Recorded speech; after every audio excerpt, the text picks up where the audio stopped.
The College Basketball Experience Preview and Picks episode 4, Sunday, February 11th on the Sports Gambling Podcast Network is brought to you by Cut. Cut is a peer-to-peer social betting platform that's US based and available in 40 different states. Head to cut.com. That's KUTT.com and use the promo code SGPN for a 10% deposit bonus. Rosso brought to you by Hall of Fame Bets, the sports betting research platform for parlays, player props, and game lines. Download the Hall of Fame Bets app or visit HOFBets.com. Use that promo code SGPN to get 50% off your first month and start making smarter bets today, people. And last chance here. Don't forget to enter our Super Bowl 58 props contest. Pick 58 Super Bowl props for a chance to win $1,000.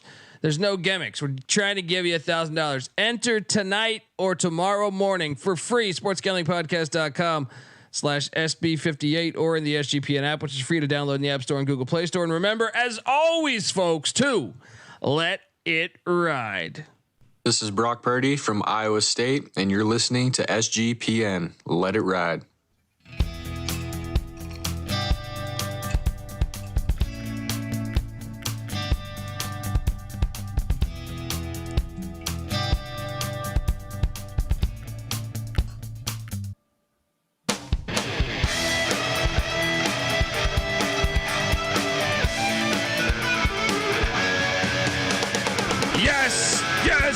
Yes. Woo! Welcome to the College Basketball Experience Preview and Picks episode 4, Sunday, February 11th. I'm excited to do this episode despite being on very little sleep and currently having a losing day by one game, but I am riding on Hawaii to save my life. But yeah, after all that, after I'm sitting here, let's count this right now.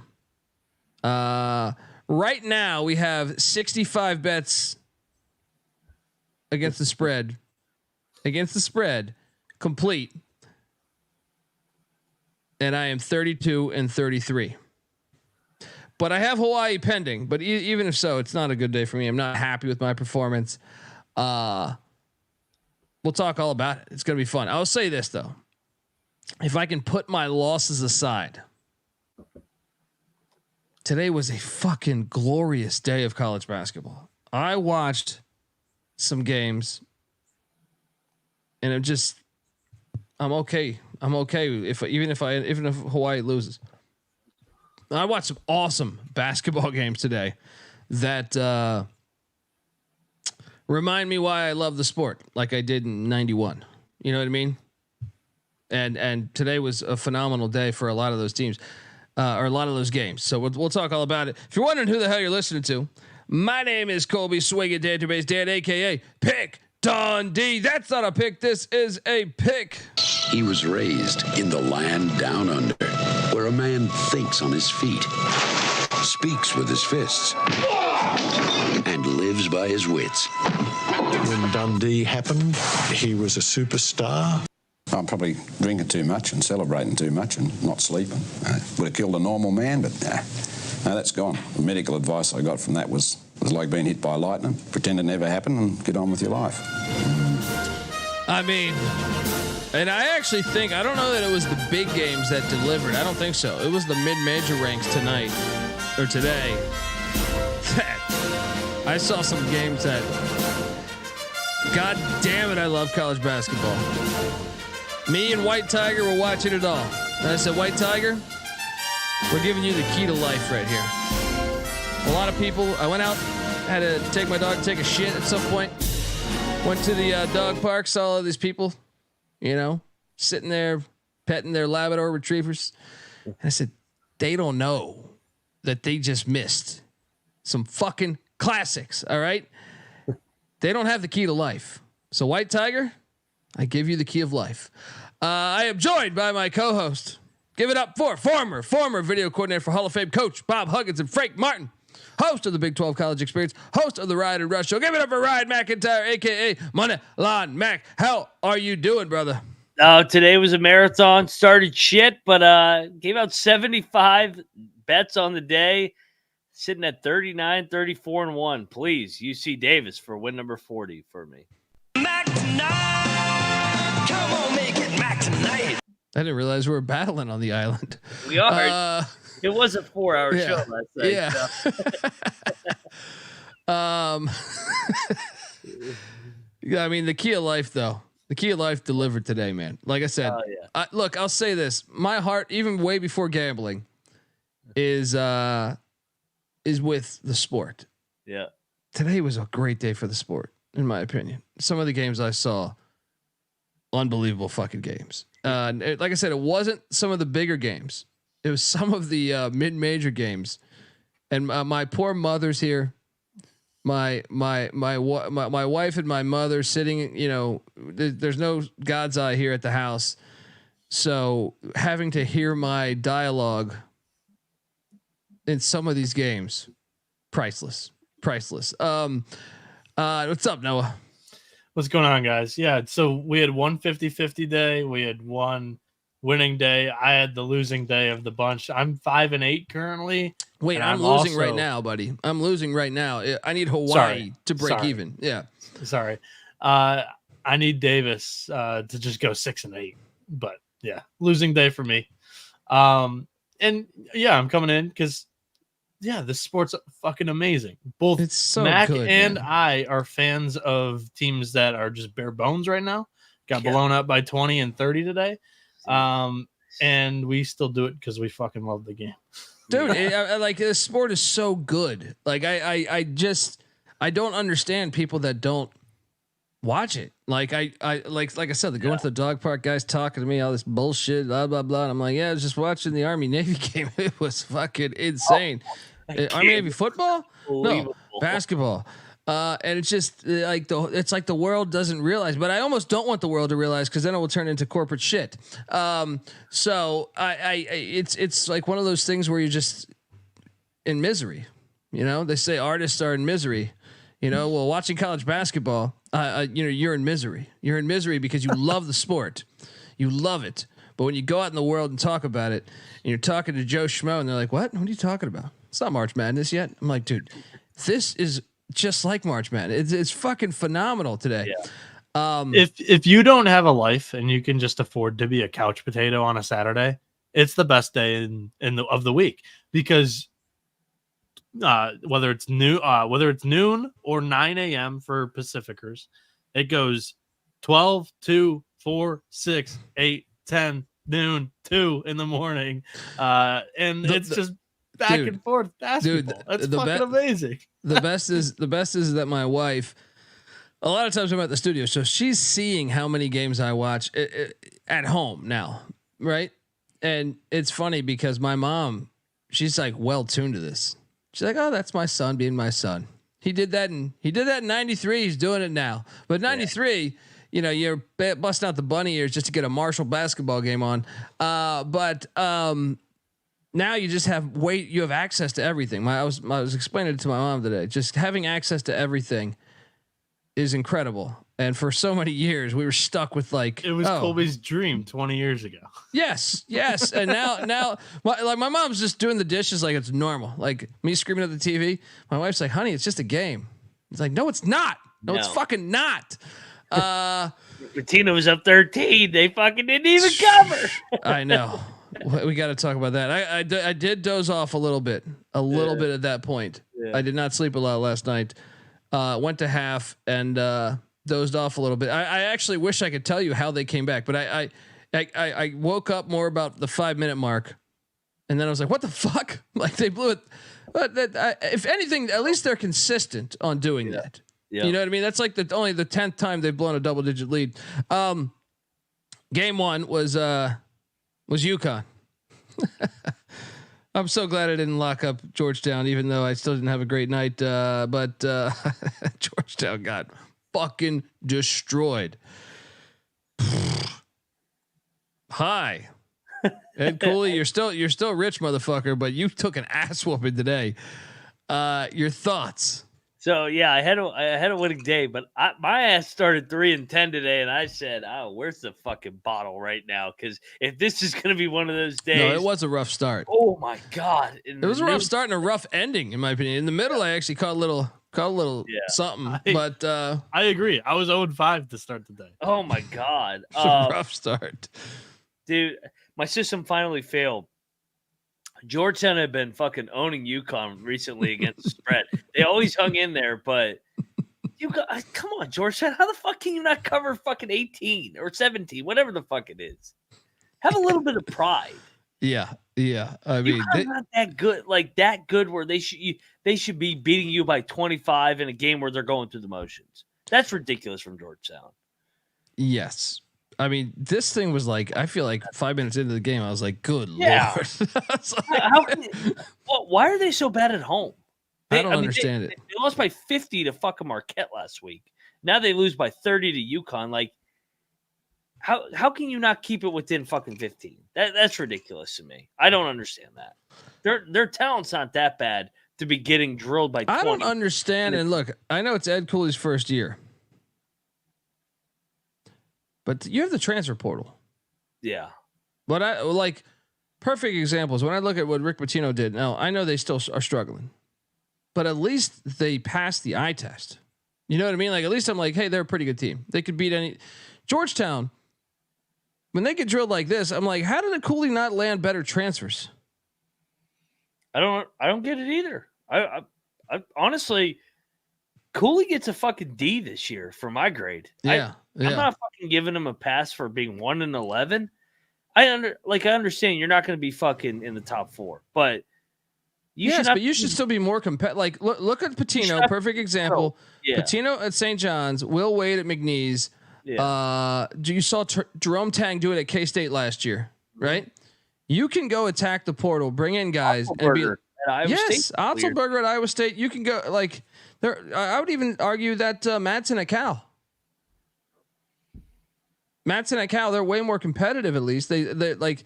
I know they have a losing record right now, but at least they like look better than Georgetown. We need to address a comment in the chat. What?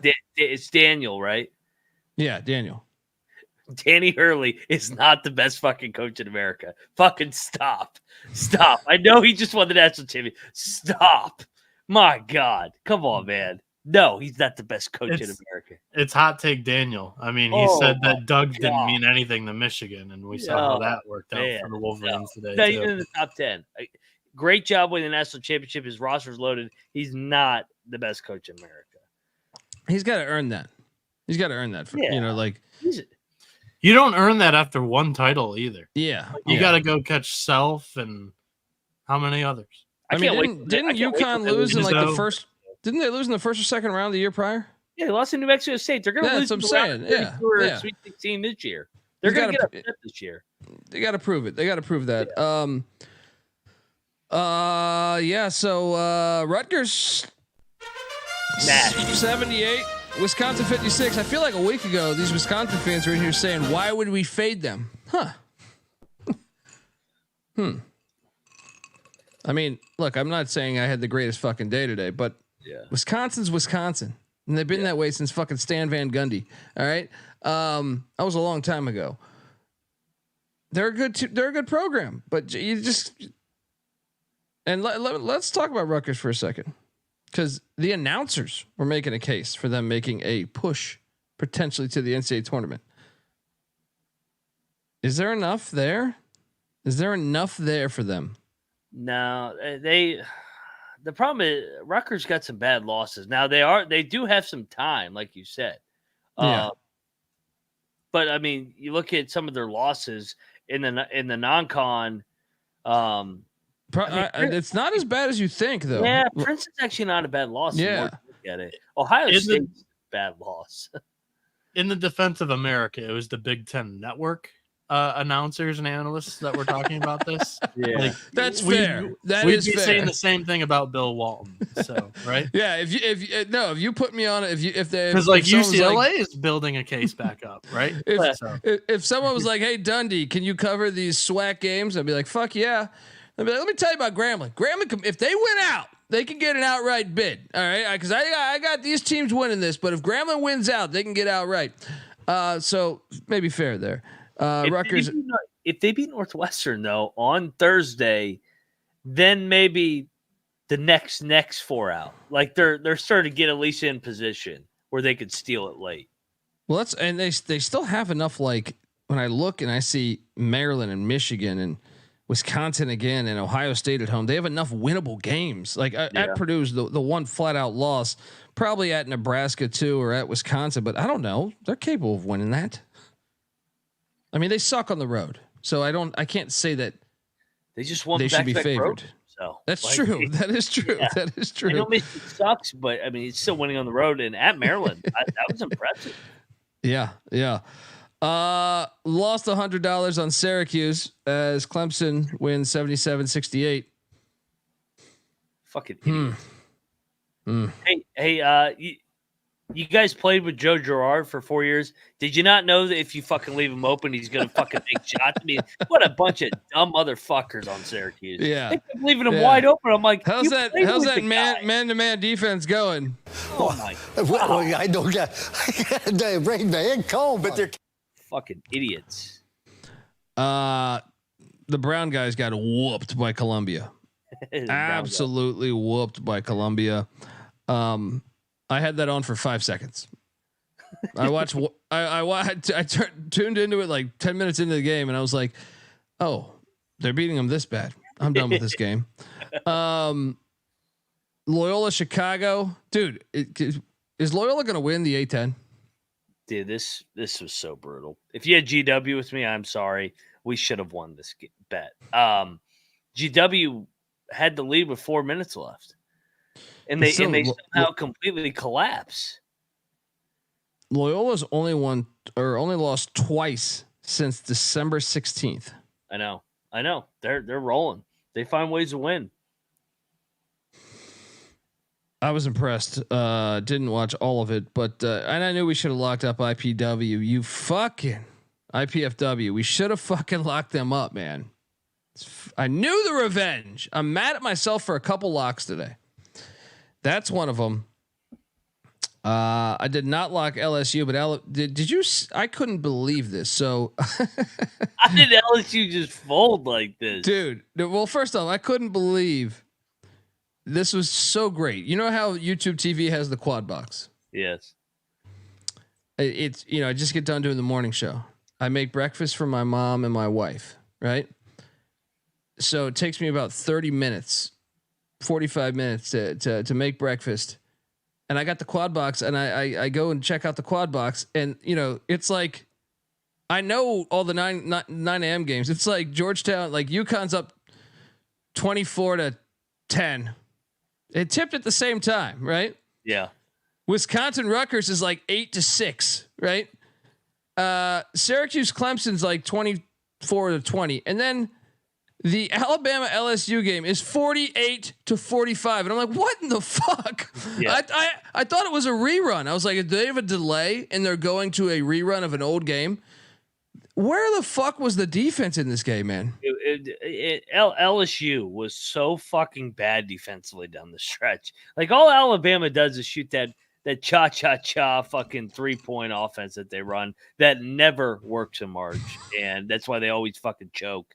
But LSU just decided, hey, we're not going to guard them today. Just let them shoot threes. I mean, did Alabama make 23s today? Because every time I looked up, they fucking made a three. It was all I know is like defense I've ever seen in my life. Fucking unbelievable. Unbelievable. Like the lack of defense, the pace of the game. Yeah, the pace, like 100%. Like having the quad box and having 3 others that were like normal college basketball games, and then you look to the bottom left, you're like, what the fuck am I watching here? This is like Cliff Kingsbury, Texas Tech here.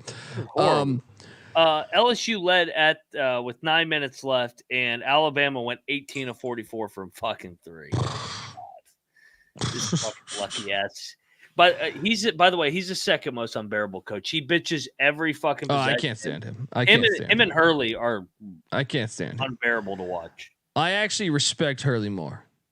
Well, he's won. And also Oates' shit after the fucking homicide. Oh, He's yeah. like, nah, he's like putting he's like sending it back at the audience. It's like he doesn't even mention the fucking victim. He's playing the victim role when someone fucking died. It was like, what are you doing, dude? Have you talked to anybody at the university? You cannot have this fucking opinion, at least publicly. I hope they play San Diego State again so they can just get their fucking ass beat. I hate it. I hate this Alabama team. It's the worst brand of basketball to watch. No, he's a scumbag. I think he's a scumbag. Yeah, I'm like, not. You can't have that. You can't have that opinion to me after last season's shit. This one was brutal for me, and I know someone. I think someone in the YouTube chat pre-episode, or like not in this chat, but like on our page. I think it was that, or it was either that or my DMs. I don't know how Western Illinois lost this game. I locked up Western Illinois. They, I feel like, and I know someone that left the comment said they're clearly the better team. How are they losing this? They did this on Thursday against Little Rock. Yes, dude. When I was watching, now I switched off of it. That was my problem. I thought I had it in the bag. They were up like 6 or 7. I feel like, and kind of were in control of the game. I feel like for a lot of it, even though it was closer than it needed to be. Like if by watching it, you would say they should be up 15, but yeah, I don't know what happened down the stretch. I missed the final couple minutes, but Western Illinois lost, and I lost $100. Your thoughts? I didn't catch much of this, but I'm glad I stayed off Western Illinois, man. It was, dude, they're a weird team. They're a fucking weird team, man. Oh, and ESPN's broadcast, whether maybe it's that stadium when you go to the Quad Box. Yeah. Western Illinois, it's like they're playing in the dark. Either it's ESPN's cameras, which I've made a point of this. Have you noticed how much better the Fox, CBS, even CW, their broadcasts are so much cleaner? Like the lens they're using. Colby, sometimes the ESPN, especially the mid majors, they're student ran. Well, so there are some mistakes. No, but the equipment. I know the students are running that. Yeah, it's so as a production, I had a couple of production classes. It's very easy to mess up toning on a video. Fox is the best production by far. 100%. Yes, I like CBS 100%. too. CBS would be my second favorite. Yeah. Either way, and C-Dub's not bad. Believe it or not, all those fucking episodes of Dawson's Creek got them ready to cover college basketball. So I'm mad that you guys talked me off of They St. got them Louis. ready to cover the Notre Dame Georgia Tech games in the ACC. All those bottom tier. Hey, I'll take it all day. St. Louis, we should have bet this fucking game. St. Louis should have won this game, by the way. They should have won this game. This was a fantastic basketball game. I can't believe I didn't bet this. I knew I wanted to bet this yesterday. I'm blaming you guys. All right, including that LeBaron driving son of a bitch back there. I'm blaming both you guys for having me not lock the Billikens. I don't like you guys anymore. All right, we go to Vegas. Noah's getting well liquor. All right, I don't give a shit what he says. I'm getting the bottom of the barrel liquor. First time. Well, fuck you, I don't like you either. St. Joe's survives. They should have lost this game, dude. You can't figure this team out either. This was a fun watch. This was a fun watch. It's almost like we wish it was on Friday night. Yes. I mean, I didn't tune into like the final 7 minutes of this game, 6 minutes of the game, but I was like, whoa, this is fun. Michael Crichton, we did lock up this one. It was easy. Michael Crichton, 78. Xavier, 71. Cockbrenner had a huge fucking game. It's a fun watch too. Your thoughts on the Blue Jays with the key road win? Yeah. I mean, they Xavier, I give Sean Miller all the credit in the world. The injuries that they've had, the job that he's done to get them 13-10, but Creighton just has so much better players. Like, you just watch those two teams, everything for Xavier is so hard earned, and then Creighton, they're They're so much. They needed this game. The game just comes so much easier to them with Kalkbrenner, Shireman, the point guard, Ashworth, and Alexander. They're just so much better from a talent standpoint than Xavier. Great win, Creighton. Good job. Yeah, and Noah, you can show up here because well, I didn't bet them, but I was on them. The Golden Griffs 73, Iona 69. Noah, your thoughts on Tobin Anderson being America's biggest piece of shit? You said it. I mean, that's how I feel. I will say I didn't catch a single minute of this game. One, because there's so many games, but two, I also wasn't awake. So, yeah. You like to see your boy when they had it coming.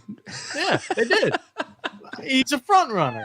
He just has one good year and then he moves on. One good year and then he moves on. Now he's facing some adversity. He's going to win the conference tournament, beating City in the court. Like, what the fuck? Big win for the Golden. Winning the conference tournament. Big win for the Golden Griffs, though, Mac. Big win. They needed that. Samford beat VMI by 1,000 again. Dude, I'm a dumbass. I talked to myself. I didn't. I watched like 5 minutes of this game and I go, that was a bad pick. I said I'll check back in an hour. I'm not watching. I'm not wasting my time, dude. What the fuck, VMI? Every time I go against them, they fucking play, and then when I take them the one time, actually, we took them against Citadel, so I can't say the one time. Yeah. When they hit on the money line, that was the greatest upset ever. Well, how about this one, buddy? Vanderbilt had a 4-point halftime lead. I take Vanderbilt plus 13.5. I hate South Carolina so much. I'm getting 4 at halftime. So I'm getting 4 at half. So I'm like, I'm up 17.5 fucking points. Oh my god! There's no way this is losing. There's no way this is fucking losing. They're at the jungle next. They're at the jungle next. No. South Carolina is now 21-3. This is the greatest fucking story in the history of American sports, as far as I'm concerned. What? I mean, I know it's Vandy, but 21-3. Dude, we have to bet against South Carolina every game. Oh no, in the jungle. In the jungle. Yeah, I will take all of my life savings right now. I don't know how they covered this game. I don't know how they keep covering these games. It won by 15. After being down, like there's some stuff I'm watching and I'm like, this makes no sense. This makes no sense. Vandy, you're a fucking joke. Stackhouse, you fucking suck. Yeah. I mean, fuck that. That's all I got with it. That's all I got on Vandy. I couldn't believe we lost this game. I couldn't believe we lost this game, dude. I changed it. I changed the game because I thought we had it in the bag, and I put it on a different game. This also comes like from the SEC, the almanac from the Field of 68 and the heat check and all that. The SEC coaches voted Stackhouse the number 1 X's and O's coach in the SEC. Do you remember this? Like, this is so bad. It's like an inside joke. Fucking like, game where they watch. No, it's an inside joke. You're at like ACC media day, and it's like, hey, let's get Vanderbilt some love tomorrow. They're at the bar. They're like, hey, let's go stack. Let's go stack tomorrow. So true. So Hugs used to do this, where if he wanted a coach to stay with the job, he would go to the post game presser and be like, he's doing an unbelievable job with this program. I mean, he's getting, because he knows he's going to get 2 automatic wins every year. He goes, I don't know what you're talking like. The way he's getting them to buy in, they're getting bad breaks left and right. Like, holy shit! This is like if Patino did that against somebody. It's like Kenny Payne. It's like Kenny Payne's like Kenny's doing an unbelievable fucking job. He's doing an unbelievable job. They'll be breaking out next year. They run unbelievable shit. I mean, they are so well coached. They're 1 or 2 breaks away from really being on the bubble. And you look and they're like 6-20.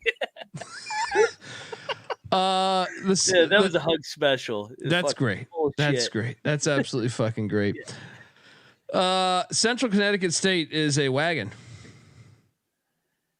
I know. They're like the South Carolina of the NEC. They're 15-9. Oh my god. There's so many teams that make no sense why they keep covering. I'm like, what the fuck? Dude, they were up 36-13 at halftime. Yeah. I think it was something insane like that. Like they like FDU dressed this up. They dressed this up. Yeah. We're going to talk about some more in a second. But before I do that, I want to tell you the college basketball experience is brought to you by DraftKings Sportsbook. Yes, looking for a super offer for Super Bowl 58. DraftKings Sportsbook has you covered. New customers can bet on the big game and turn $5 into $200 instantly in bonus bets. Download the DraftKings Sportsbook app now. Use that promo code SGP. New customers can bet $5 to get $200 instantly in bonus bets only on DraftKings Sportsbook, and an official sports betting partner of Super Bowl 58 with the promo code SGP. The crown is yours. Gambling problem? Call 1-800-GAMBLER, or in West Virginia, call or no, don't call. We know you don't have phones in West Virginia. Visit www.1800gambler.net. In New York, call 877-8-HOPE-NY or text HOPE-NY. In Connecticut, help's available for problem gambling. Call 888-789-7777. Or visit ccpg.org. Please play responsibly on behalf of Boot Hill Casino and Resort in Kansas. 21 age plus, varies by jurisdiction, void in Ontario. Bonus bets expire 168 hours after issuance. cdkng.com/football for eligibility and deposit restrictions, terms, of responsible gaming resources. Whew. We're also brought to you by Underdog Fantasy. Underdog Fantasy has a way to play alongside your favorite fantasy players all season long. They got NFL. Hey, the last NFL game this season is being played tomorrow. Maybe you check it out. NBA, NHL, college football, and college basketball. Simply pick higher or lower in your favorite players' fantasy stats and cash in. You can win 100 times the amount of money you enter some of their spicy plays. So what are you doing? Sign up. And when you sign up, make sure you use the promo code SGPN. Underdog will double your first deposit up to $100. That's Underdog Fantasy, promo code SGPN. Noah? Yeah, so I'm going to take you to Boo Buie tomorrow of Northwestern. They host Penn State here. I'm going to take his higher than 25.5 points and assists. It's 4-1 in his last 5 games, 8-2 in his last 10 Big Ten games. And I mean, he's just an assist machine, averaging 6 assists since the new calendar year. Penn State is giving up the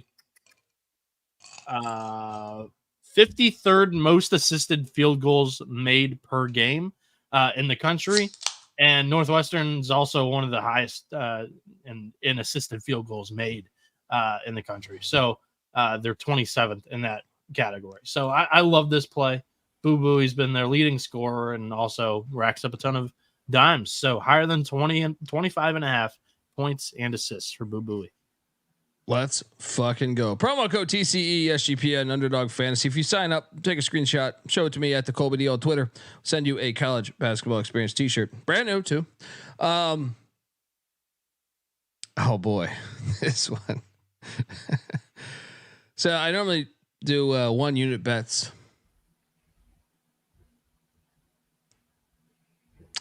Decided to do 2 on the Vermont Catamounts. Oh my god, dude! They were getting fucking drilled. They were down like 20 fucking points, and they still won, which tells me they could have done this the whole fucking game. What is up with this fucking team, dude? What were they down? 7-9? I was like, what the fuck is wrong with this team? But they still won, which is more. I'd rather lose at that point. Just lose the fucking game. Because you turn it on, you look great down the stretch, and it's like, hey, assholes. This is when I start to think it's fixed. I'm like, wait, you've had this potential the whole game. You've just been sitting there fucking around. Yeah. Now, look, the system's been a little shaky this year. Yep. But we still got to hammer Vermont versus New Hampshire on Thursday because the number's going to be off. Hey, we're getting better value now. Yes. Ladies and gentlemen. High Point drilled Gardner Webb. I thought Gardner Webb might fuck with them. High Point's going to win the national championship. Let's be honest. Well, I had Gardner Webb. Gardner Webb led the entire. This is another coach, by the way. This is another coach. I'm sorry to cut you off. Back to the Ed Cooley thing. This is another situation. Brand new coach comes in. They look like the greatest fucking team ever. Continue. Sorry. Well, I had Gardner Webb. Gardner Webb was up double digits in the first half. Gardner Webb had the lead up till about the 10-minute mark. How did they almost lose by 20? I was kind of stunned. This is when this is right at the peak where I'm like, I may never hit another pick again. This morning is absolutely shit right now. No, but did we lose him? Yeah, we lost Noah? him for a second. Oh, he's back. Noah. All right, we're back. Is that me? Yeah, is that me or is that for you? the last like 5 seconds or something. No. Can you not hear us? Good. I'll No. I'm glad you guys didn't hear that spiel I did on. Holy smokes! The audio is know. like 5 seconds after your mouth moves right now. Really? I see you guys fine. And now Max muted. Maybe it's I'm muted. You're good. You're good. Sorry. What a train wreck! Mix it a drink. So you guys didn't get that bit on Stalin? Him being misunderstood? No, we didn't hear that. Did you talk about Hitler too? So, yeah, that was last night's episode.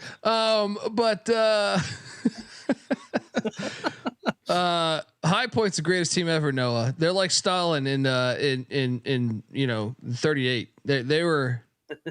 They got shit together. Let me tell you right now. Your thoughts on High Point's Stalin-like defense? Pretty solid. Now I'm questioning my entire point of view on Tubby Smith as a coach. No, 100%. We're not going to overreact. Tubby has led 5 fucking programs to the NCAA tournament. This is one sample size. Come on. Yeah. I mean, look, this defense though is very Stalin-like. Like I said, man. Can I mention another name? First year coach that's tearing it up. Oh, I thought you were going to name another dictator. Don't talk about Green Bay. Amir Abdur-Rahim, but also Sundance Wicks. Yeah. 100%. 100%. Yeah. Sundance reminds me of Edie Mean, and I fully we can we can talk about that later. Lock battle win for Mac with Northeastern destroying Monmouth. Xander Rice still did go for 25. At least I was right in that capacity. Monmouth, you suck ass. You fucking lose this shitty Northeastern team. Get the fuck out of here. Yeah, James Dundee's a communist. My style. I got some good slander today on Twitter about communist. I don't know why. It's kind of random, but Northeastern looked good. They won by 12. All right, now we're entering the slate where, to me,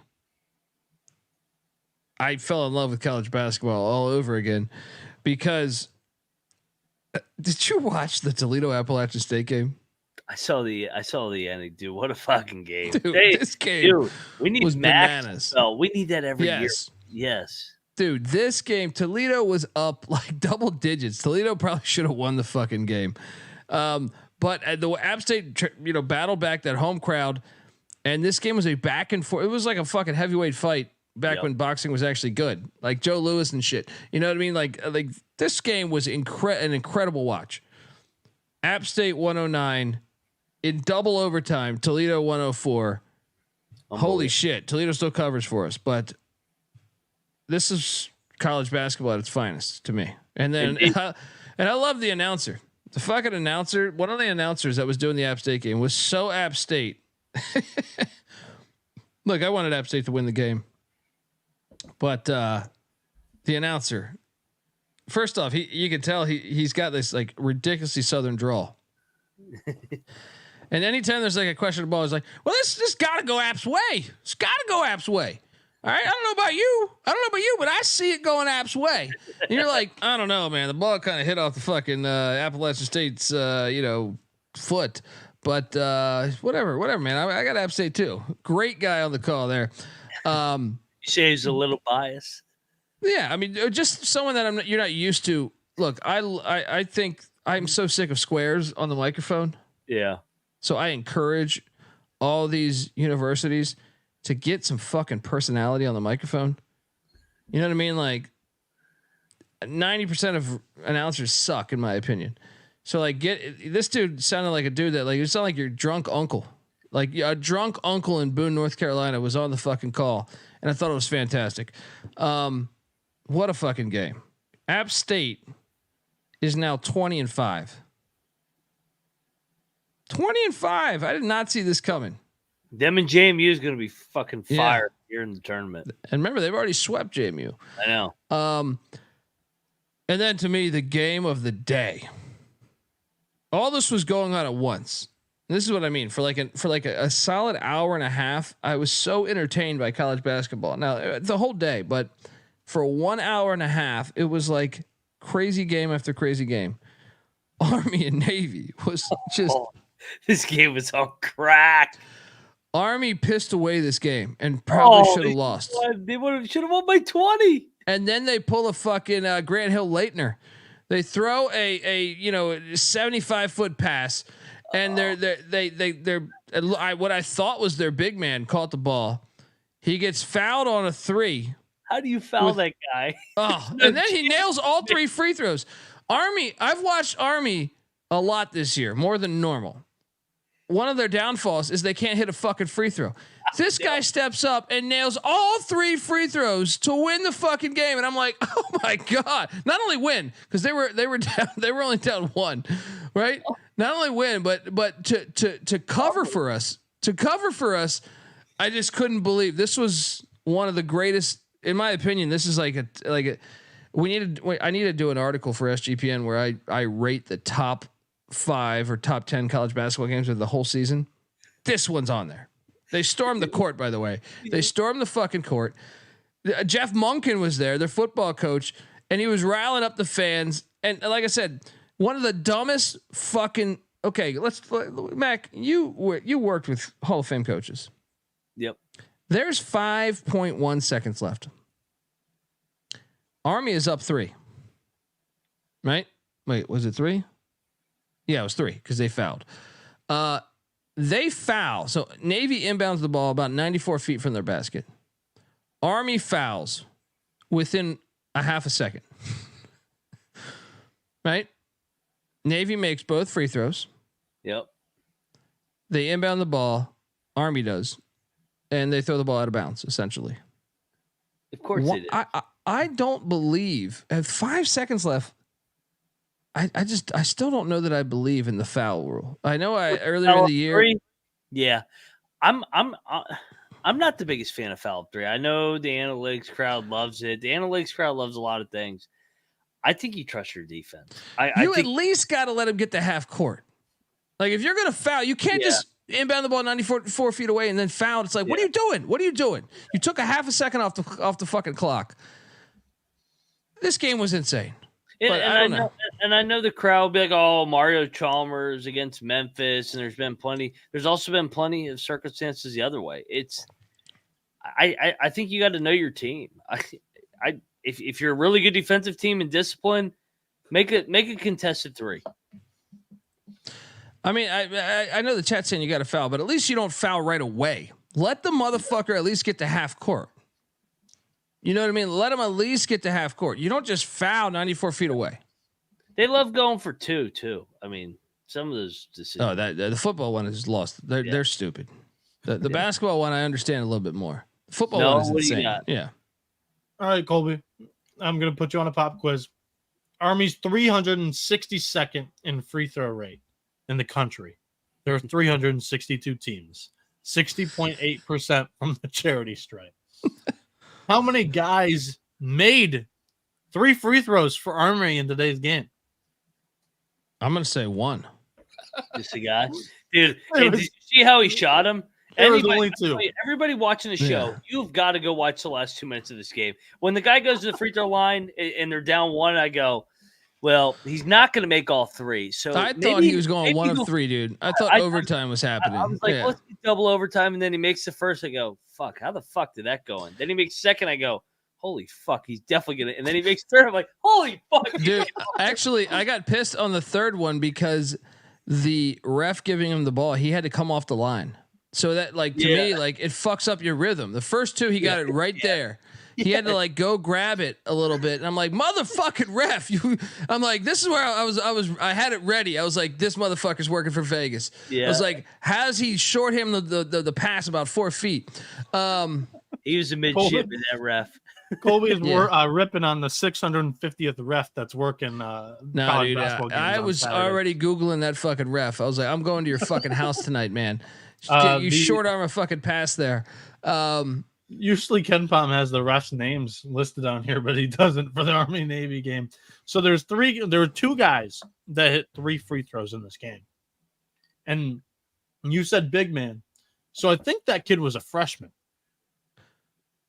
I mean, he's a fucking assassin. Get him. Gosh. He's as far as I'm concerned, he should be a fucking Ranger as far as I'm concerned. All right. Get this guy out. Get this guy out there. He'll be fucking up other countries. Cause I'm telling you this right now. Balls. He comes up there. I mean, that game, folks, if you got downtime, watch that fucking game.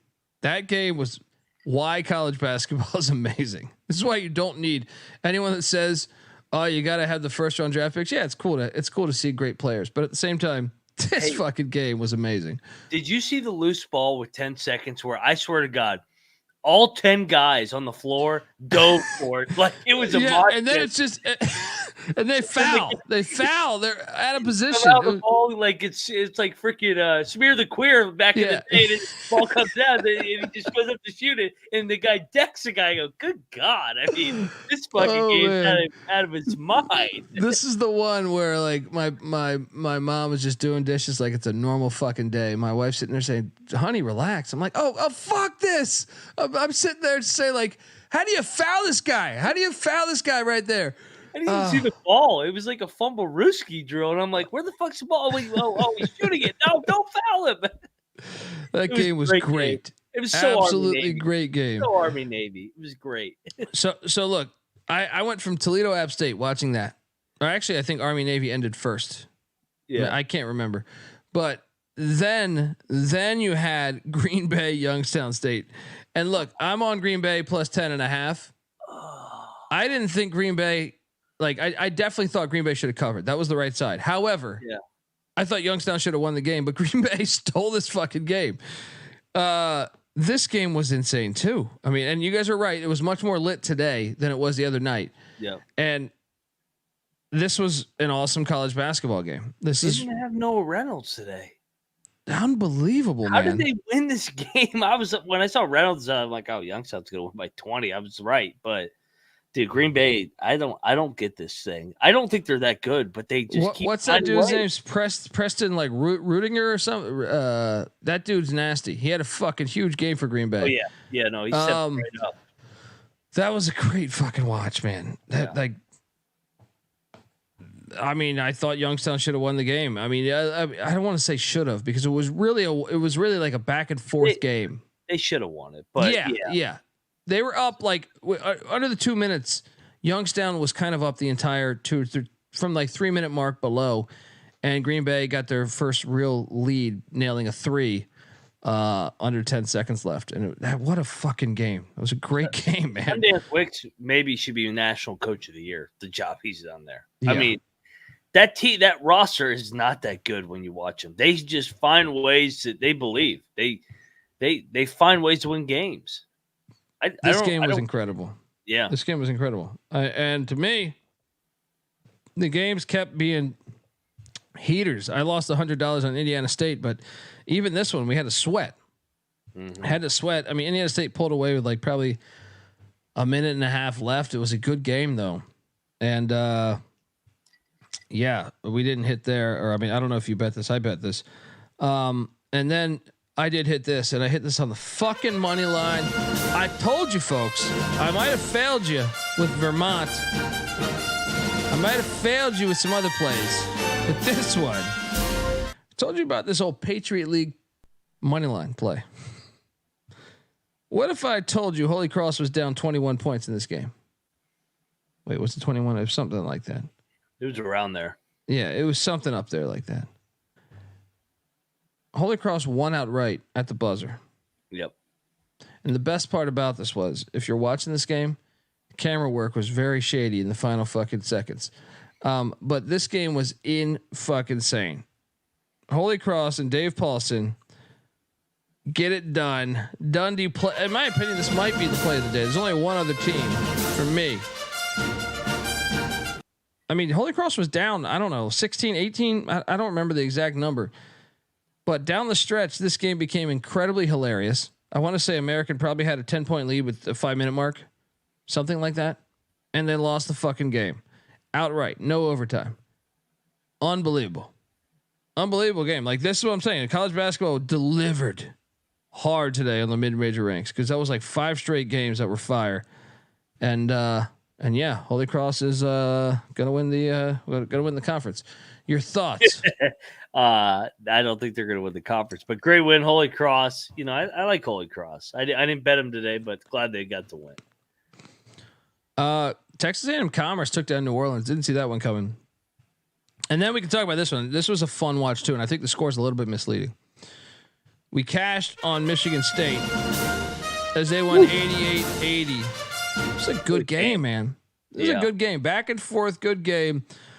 Hoggard had a huge game for Sparty. Mm-hmm. They needed that. That was like a must-win game, in my opinion.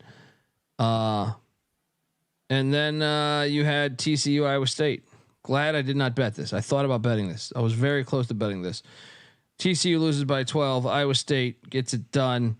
Your thoughts on the Cyclones? The Cyclones are fucking rolling. I mean, they can score. This was impressive. This is a tragic magic spot too for TCU with Jamie Dixon losing his old man. They got it. They kept getting it down to 6-7 points, but Iowa State just kept pulling away. Hoggard, you know what I mean? Just fucking sitting over here. Hoggard. Yeah. No, Hoggard. Yeah. Anyway, I knew what you meant. Let's go. I knew what the fuck you meant. Great Me both too. times. Great win for Sparty. They're going to go dancing, and nobody's going to want to play them again. But how about the Cyclones, man? Yeah, I mean, they're not going to win the Big 12, but maybe this is a chance for Iowa State, the best chance that they have at making an extended run. Maybe an Elite 8. This really could be. They score better this year than they have since in a long fucking time. Where are their ranks right now in the Big 12? After today? Check it. They're what? 7? They're 7-3. 7-3, half game back at Houston. They play Houston here on the road next Monday. Gonna lose that game, but Is it rational of me to say I'm still not convinced of the Cyclones away from home? They have wins at TCU, Texas, and DePaul. I mean, those first two TCU and Texas are the ones. Yeah, those are solid wins. Yeah. But they did beat TCU every year, I feel like. But another great game I lost money on was Cornell was drilling Yale. Yale battled all the way back and got it done. This was a fun watch, man. And now Yale's in first place. 80-78. I lost $100, but what's their forward's name? Wolf. That guy had a fucking huge game. This game was a fun watch. Your thoughts? Yeah, Yale was kind of asleep at the wheel. But Cornell's good too. I mean, you mentioned it. This was a great game. Probably arguably, I mean, with them and Princeton, top teams. Yeah, the Ivy's great this year. Yeah.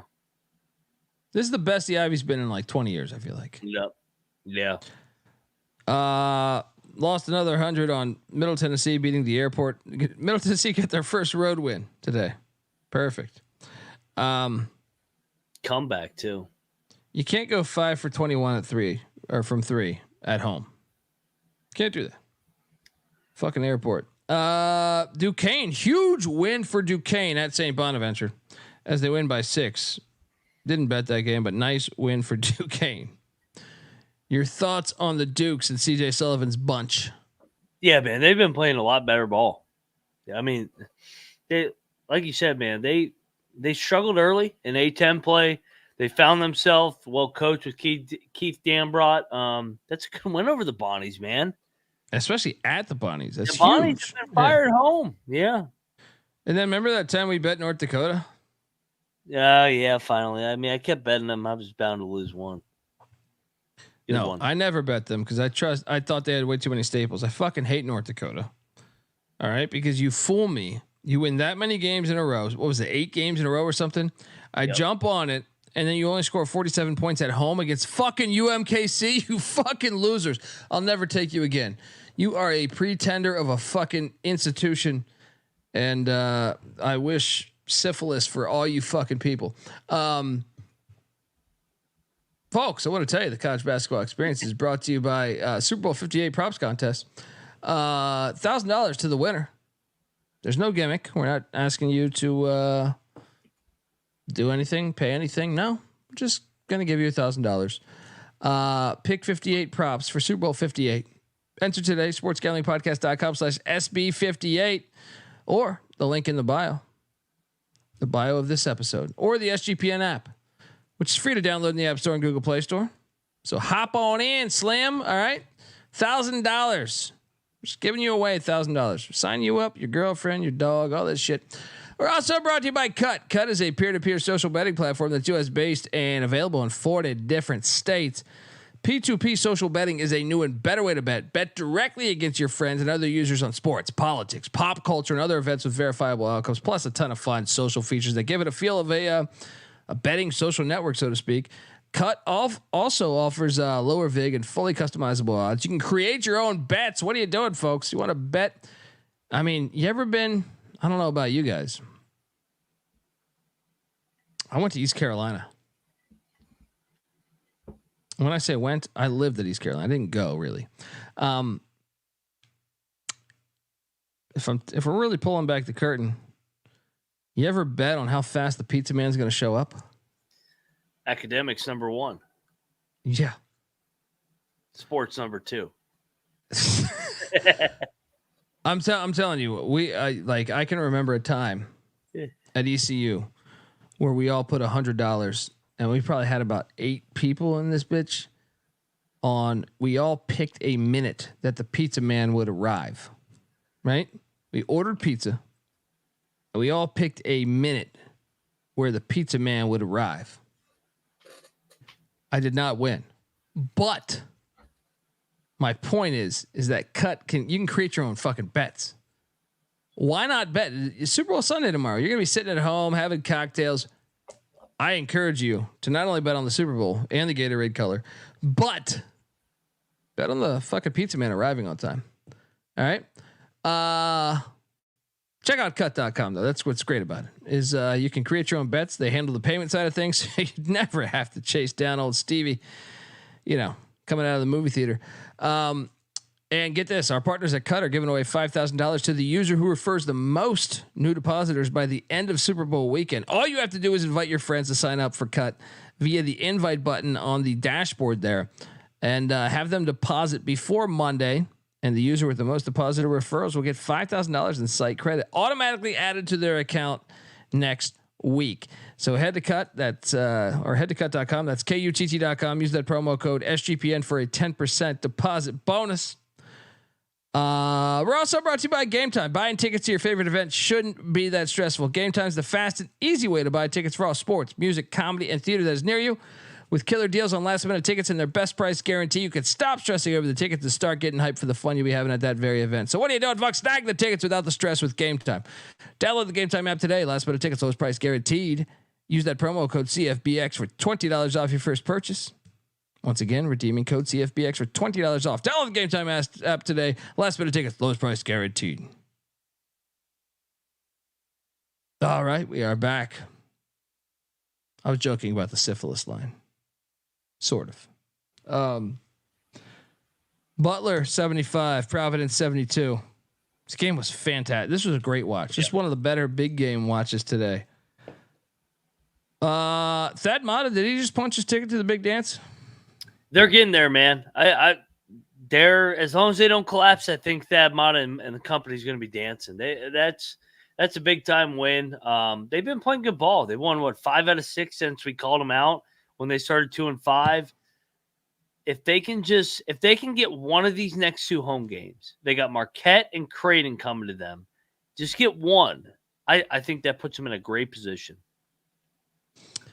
Yeah. I mean, if they get both, I mean, they're fucking sitting pretty. I think they're going to make it this year. Yeah. I can't believe he was just sitting out there and no one was hitting him up. Yeah, the highest they could use a guy like him. Dude, I went to a Butler game with NC Nick, and Thad Matta sat next to us. He was just sitting there. Anyone could have talked to him. Come on. Arizona State decided we're going to hire Bobby Hurley over fucking Thad Matta. Yep. Bryant 70, Binghamton, the golf course 69. Bryant, barely got by, but fun watch on the golf course. And then Fairfield, I lost $100 here against St. Peter's. Hey, Fairfield, maybe you learn how to make free throws because we should have covered this fucking game. Did you watch this game? Fairfield should have covered this game. Yeah. They should have covered this fucking game. They didn't. They can't make free throws. I don't like this team. They're still the best team in Connecticut because they keep dominating. But yeah, you can't go 60% from the free throw line. North Dakota State beat Omaha. Didn't cover. Robert Morris answered the call and took down Milwaukee. Bob Morris. You know, this is bad. Like Terrell Furman let me know in the morning show that A&T's top 2 scorers were not going to play. Important nugget because Hofstra won by 1,000. LaSalle Richmond. I know the chat was talking about this. Well, one guy. Richmond was not the right side, so Julio, shut the fuck up. Like LaSalle was fucking within a possession the entire game. Congrats on your victory, but don't tout like this was the easiest pick ever. It was not. Hey, take Richmond against UMass on Wednesday. Come on. Yeah. Richmond was lucky as hell to cover this game. I watched a lot of this game. Yeah, I didn't, and I lost $100. Yeah, Harvard drilled fucking Dartmouth, and Duke did cover against Boston College. We should have locked up Duke. Campbell drilled. Huh? I don't trust Duke. I still they just don't play together. The more and more I watch them, they got talent, but I don't know. I'm mad at these next plays. These next 3 specifically. Campbell is a much better basketball team this year. They drilled Stony Brook by 18. Boston, we were on the right side of this. Boston blew out Bucknell, and then specifically this one. No, I did not lock the Camels, Chad. I'm saying we should have. Central Arkansas beat North Florida. Why did we not bet this? They were getting a fucking big number too. Scared, yeah. I was with you. They're turning a corner there at Central Arkansas. Wilmington beat Hampton by 30. And then I did hit on this. Georgia State 73, Miami, Ohio 53. There we go. Southern Miss drilled Western Michigan. And then Central Michigan, fire up chips. Go down to Norfolk, Virginia, and win 58-57 in a classic. Any thoughts on any of those? No, I mean, this is a part of the day where, I mean, there's so many fucking games on, like you said. Fire up chips, like you said. What are they talking about? Colby, you said Campbell, but no lock. Yeah, I took Campbell. We pick every game. I thought about locking it yesterday. We did not lock it. And Richmond's not a system play at home. That's not a system play. VCU is. VCU is. Yeah. University of Richmond is not a system play at home. They may have covered a couple games this year, but it is not a system play. It's a sweater vest, wine and cheese crowd that's about to get their ass beat by UMass. No, it's a typical private school pussy crowd. You know what I mean? Yes. George Mason 57, Davidson 55. Huge win for the Patriots. Yes, I bet Mason. I talked about it last night. I tried to bring you. They needed this, man. They needed. I knew that, but I mean, they still. I mean, I don't feel convinced even at 57-55. Yeah. But I mean, you hit. More power to you. But unfortunately, this game is next. Texas 94, West Virginia 58. This might have been the first game I turned off my TV in quite some time. I said, I gave more effort fucking find a way to stream the Longhorn Network, which is a joke, by the way. Bruce Bowen, he's terrible. And I said, I'm not watching this shit anymore. So I can't tell you what happened in the second half. That was a fucking joke, a disgrace, and The fuck is that? yeah, that was. We beat Texas already this year. We should never lose to that fucking sorry ass team like that ever. That's fucking pathetic.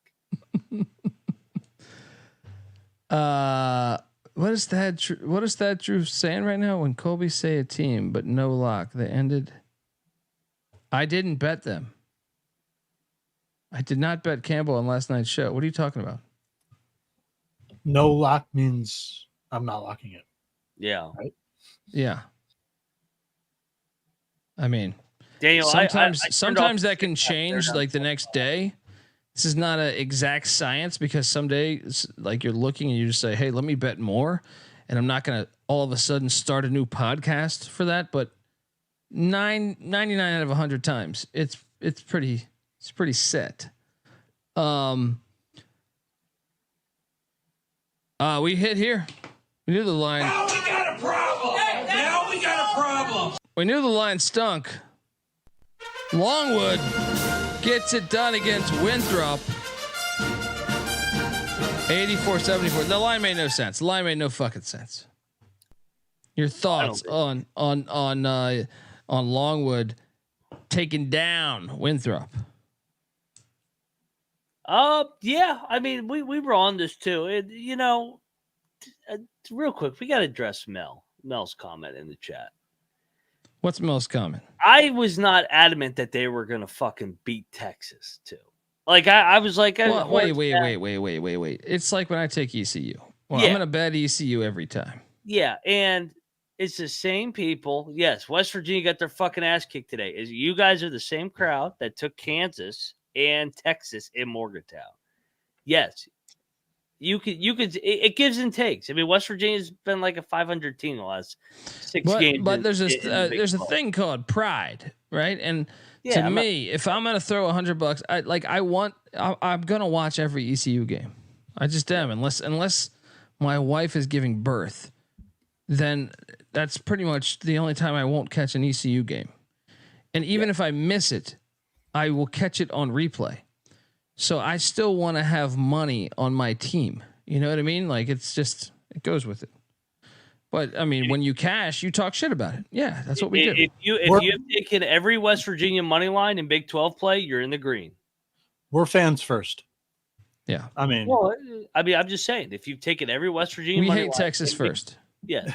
If you've taken every West Virginia look at his quilt behind him. Yeah. Look at the jerseys behind me with Michigan and Florida. Colby plays the ECU song every time that game plays. I mean, do what you want. You know where our alliances are. Yeah. I mean, I did pick against ECU once this year and it hit. I've thrown in the towel in the road games without Doug. Early in the season, I was like, fuck this team. And I took the opposite and we hit on it, but it's very rare that I go against the Pirates.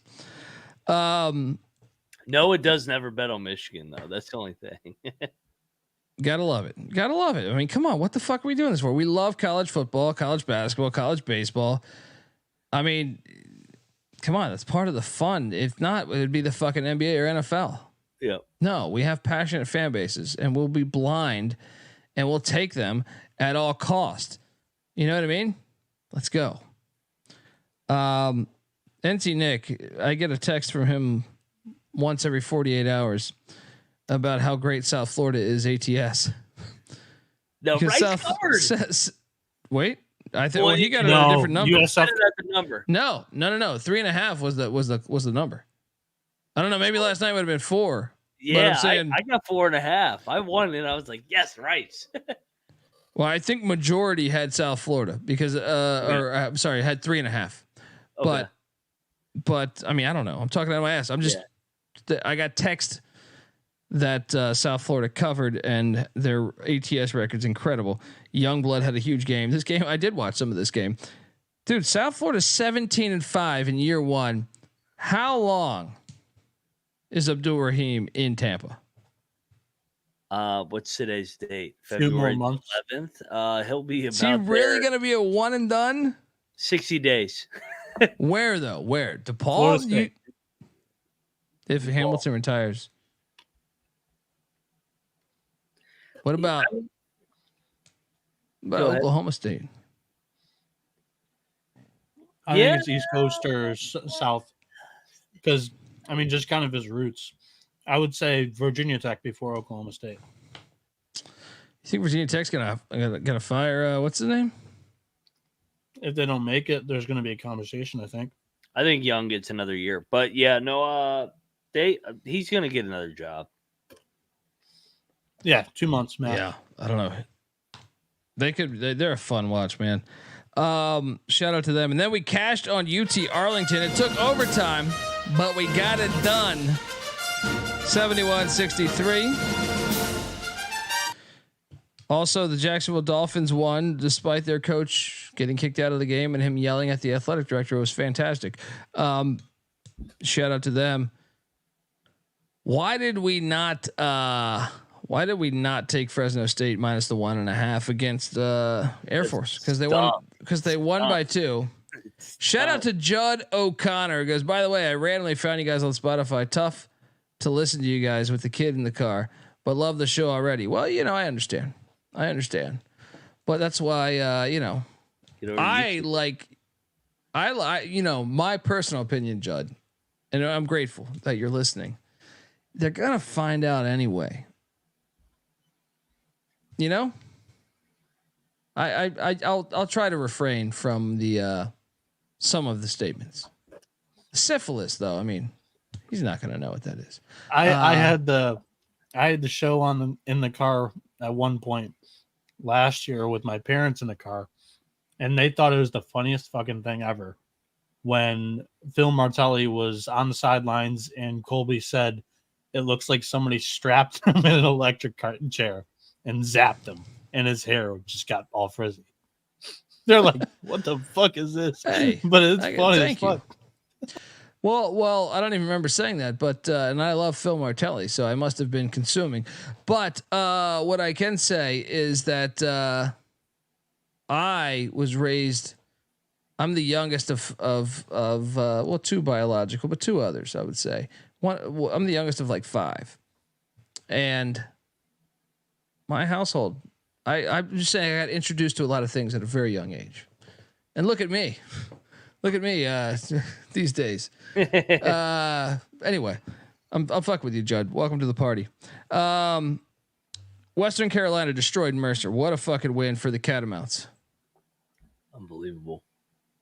And what happened to Chicago State, man? Chicago State. Dude, I'm glad I pulled my lock off. I almost bet this, and I was like, they haven't played in like 2 weeks. They were a little rusty today. Dude, South Carolina State. Don't sleep now, man. My guy Eric Martin's doing a fucking job down there. He is. I'm sorry, Judd's cracking me up. Judd's son's gonna lose a first grade rec basketball game. He's gonna go to school and say, "Hey, it's done." You realize South Carolina State plays for first place in the fucking MEAC on Monday against Norfolk State at home. Oh, he's doing a great job. I'm sorry, Judd's comment is just cracking me up. Yeah. This is why the college basketball experience is amazing. Matt's all the way in on South Carolina State. I'm all in, baby. And I are laughing our asses off at the chat right now. I mean, when a team pisses on your face, I'm just saying, might have been saying that back in 2nd grade.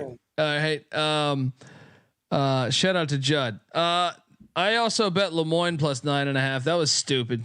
That was really fucking stupid because Merrimack won by 1,000. I hate you, Lemoyne. Next up, South Alabama took down Northern Illinois. Did you bet Northern Illinois? No, I almost did. Okay. Stayed off. I stayed away from the MAC and Sun Belt. I didn't know how those teams. Well, sort of. You sort of did because we kind of battled over. The Buffalo Bulls are the greatest team. No. But I covered too. This is the best part about it. You got the outright win. Yeah. Buffalo 82, Georgia Southern 81, and then Eastern Michigan. And I'll be honest, I don't really believe they should have covered this game, but they did.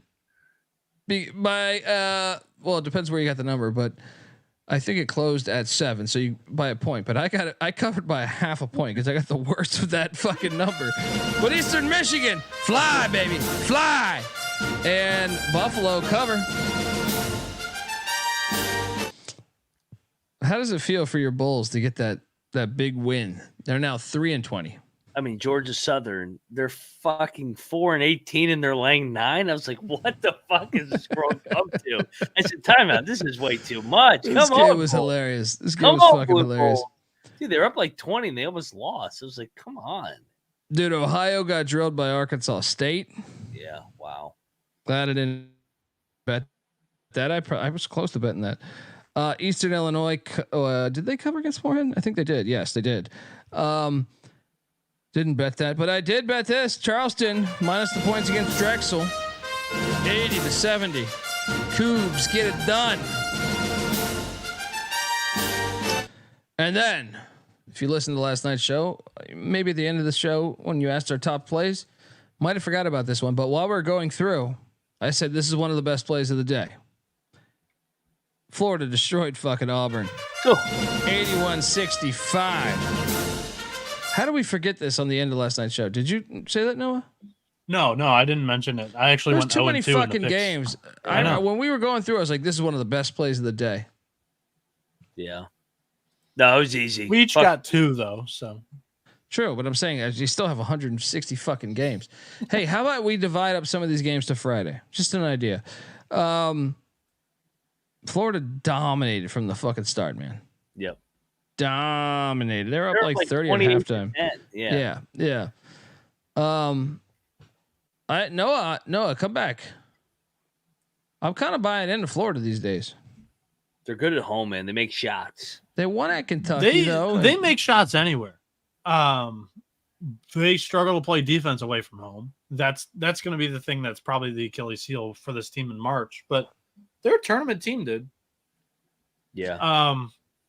No, like I think they could be better than a tournament team. I think they could go around it. Like they're playing their best ball right now. Round of 32 team. Like I think they win 1. 8-9 seed. They take care of a mid-major and then they lose. Yeah. Did I skip Lowell? Did I fucking skip Lowell? You might have because you put your mortgage on that one. I did. Gosh. That's the reason why my mom's here for the weekend. Mom, you buy me dinner tonight, Mom? I said, where the fuck is that game? How did I miss that game? What time was that game at? No, I think Lowell was at 4:00 Eastern, so we haven't got to. Yeah. Hey, look, I wouldn't be that bold with my mortgage payment unless I knew my mom was sleeping on the, in the bedroom downstairs. Yeah, we haven't gotten the Lowell yet in the chronological order. Okay. Well, good. I think the people thought I was purposely ducking that. Western Michigan got drilled by Southern Miss. We talked about that one, right?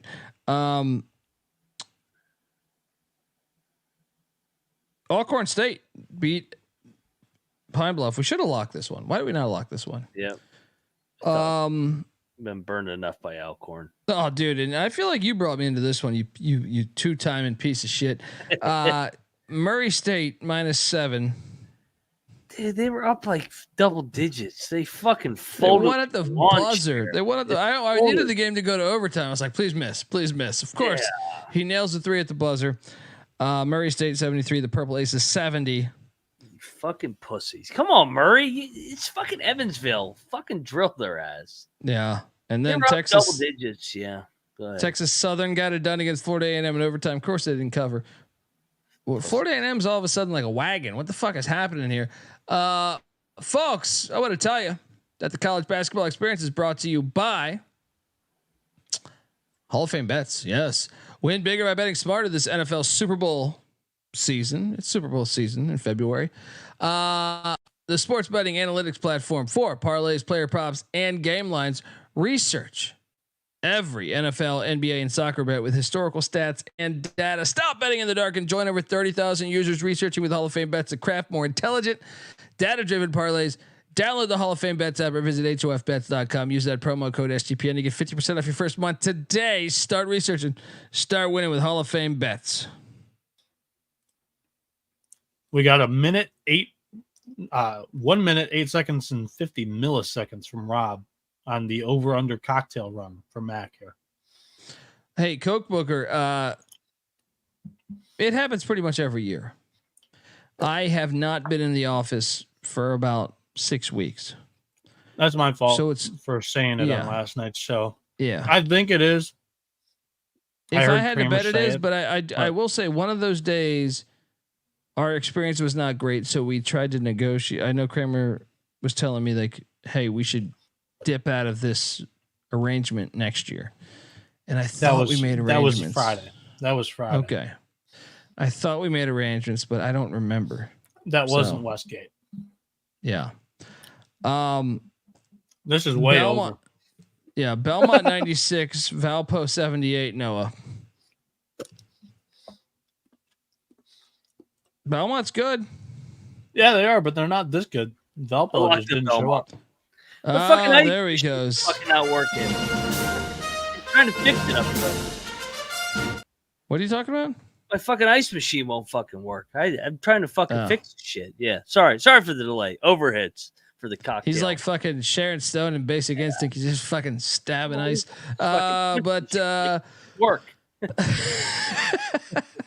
Sorry, that's why I was a little delayed. I'm like, where the fuck's the ice? There's no ice up there. Stabbing ice machines, lifting trees off power lines. What does Moneyline Mac not do? That's why I'm a utility man. Let's talk about Belmont. Nice call on Belmont as Valpo's complete ass. But actually, let's really talk about this one because I think one of the sharper plays of the day is my East Carolina Pirates. And may the Schwartz spirit like that. What a world. Yes. I did cash in. You should cash in on one of those sweet shirts. YouTube.com/The College Experience. Let's fucking go. Get this road runner bullshit out of here. Daniel, you bet on UTSA? You realize that and may the Schwartz spirit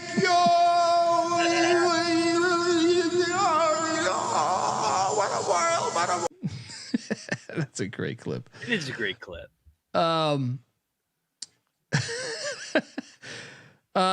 Where's the chat? I thought it's been a little quiet, chat. It's been a little quiet because me and Mac happened to lock up Mount St. Mary's. Ooh, yeah, get that. Forgive me if I do the Hulk Hogan. Forgive me if I do the Hulk Hogan. They deserve to die, and I hope they burn in hell. I'm talking about the chat, but hi. The Aqueduct is still the Aqueduct. Yeah.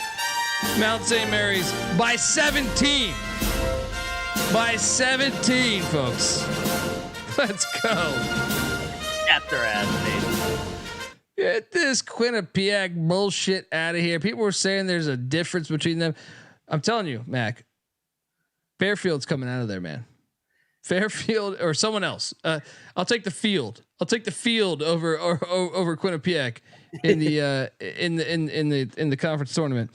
I can't wait. I can't wait for fucking Quinnipiac to lose like 5 in a row. I hate this team. Everybody's so all in on this team, feeling good. No, they suck. They're not that good. And yes. I'm glad the Mountaineers fucking stuck it to them today. Good job, Mount St. Mary's. Well done. South Dakota State won by 11 against Oral Roberts. Nice win there. Northern Colorado, surprisingly, 16-point win against Montana. That was impressive. Northern Arizona upset Montana State. Who is Northern Arizona? That's a question I find myself asking myself in the wee hours of the night. Texas Tech. Woo! The sweat. I know. I got this at 6.5, so it hit. 7. But good God, this game was a fucking roller coaster. How about we don't foul so many times on 3-pointers? Sela took down Northwestern State. Did not see that coming. Delaware did not cover against Bill and Mary. And then how about this Maryland Ohio State game today? This game was fucking hilarious. Double overtime. How did I lose Maryland here? Dude, Damn. Maryland had so many chances to win this game. I know. They couldn't make free throws. Jameer Young doesn't go glass on what looks like somewhat of an easy shot to go glass. I mean, I took Ohio State, but I don't even feel good about this one. Dude, Maryland's fucked. They're gonna go to the NIT. You couldn't lose that game. Yeah. And then I locked up Bethune-Cookman. You don't just walk into Daytona Beach without seeing a used condom on the fucking court. You know what I mean? Bethune getting it done. Shout out to Biggest Scumbag. Great name. Gave us $2. Uncle Jimmy lost his house on UMass Lowell today. True. We'll get there. By the way, I want to give you credit, Mac. I didn't bet this game, but Miami covering this line. Great. Did you watch the final 5 seconds? Yeah, I don't know how they covered it. Oh, shout out to God. I went to Jim Larinaga camps growing up at Mason. I love Jim Larinaga. I hate Miami, so it's been a weird match, like seeing him at Miami. This is the first time I rooted for them this year, and got me over the finish line, but did not win. Miami sucks. They suck, man. Yeah, I mean, you got the cover, Miami. I got the cover. They did the job. A lot of people were shitting on me for this pick. Give me the U. It was a fortunate cover, but I'll give you your credit. I was all over Utah Valley. Yeah, my fault. I forgot to show my face for that one, but that was a lock battle loss. Fuck that. It was. Oof, but Noah, you were maybe on the right side. I don't know. Did you watch the final 10 seconds, Noah? He was. No, I did not right catch side. this one. It was You don't want to watch it, no. yeah. Dude, you're gonna get pissed. Utah Valley dominated Abilene Christian. Yes, I was on that.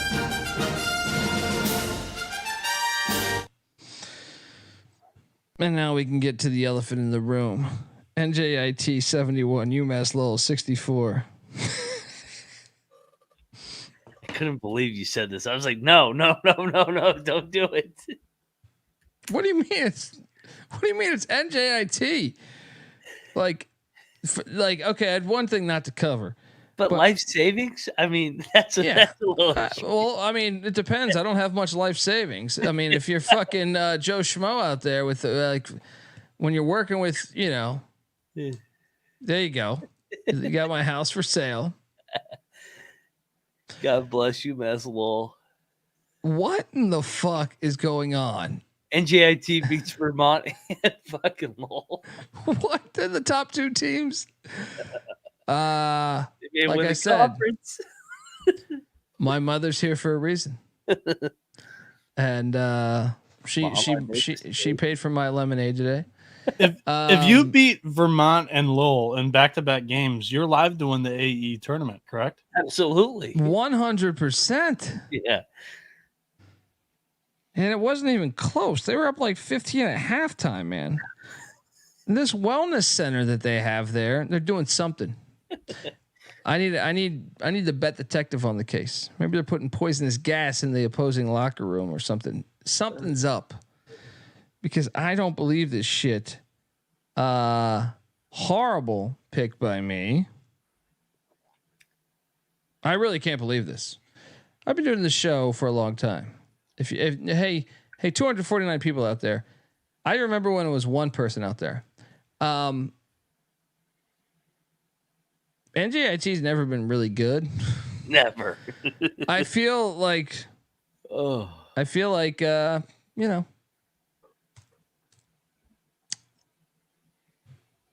You throw enough shit up against the wall, some of it's bound to stick, right? Unbelievable. I still can't believe, like, this is probably the most shocking thing in 7 years of covering college basketball. Like, I can't believe they won game. both. I can't believe they won both. Like, I'm with you in terms of maybe they cover both, but win outright both. That's incredible. And yeah, that's what I'm saying. I cover. I'd be like, okay, but they dominated the fucking game from start to finish. They dominated Vermont the other night. Since 2007, NJIT's had 4 winning seasons total. Ever since I said New Jersey doesn't have technology, they're making me pay for it. My apologies, New Jersey. However, though, one of the best possible outcomes could have happened to me today. I was loading up all my bets, and I said, I am all over the Pussy Pack plus 8.5. And then I said, man, they could win that on the money line. Should I take it on the money line? And I go, no. I don't want them on the money line. And boom, Wake Forest. This was a 79-79 game with 10 seconds left. Wake Forest wins 83-79. Best possible scenario. And the Pussy Pack covered for me. Your thoughts on the Pussy Pack? Oh, it's the best when you bet on who you hate as a dog and they cover, but they don't win. Just like Miami. Yes, 100%. Like, good. Miami doesn't fucking win, but they cover. Yeah, no, I mean, you're right, man. NC State probably could have, should have won, but they're not. Is this it for Keats? I mean, I thought that 5 years ago, but I mean, well, he's got the photos. He's got the photos of somebody. Tournament last year, and they should not have gone to the tournament. Yeah, they complete backdoored their way. Complete horseshit. Well, the whole conspiracy thing last year was they had to get North Carolina into the tournament, but North Carolina didn't win the game that they had to win, so that's why they let all those ACC teams in last year. I'm on it. There's no Carolina. They were just trying to get Carolina in the dance. I'm seeing right through that shit. I am so sick. Oh man, I really need the X-Files theme song on here. Oh, what can I play? I don't have any. They didn't have a quad one win the whole year, and they're like, actually, the first team out. I'm like, what? The only guy I can play is this, AKA David Thompson at the Charlotte. Matt's kind of right too. North Carolina somehow ended up on that last 4 teams in because they started going, oh, Pitt in North Carolina State. Let's get you in the tournament because we got to prop up North Carolina.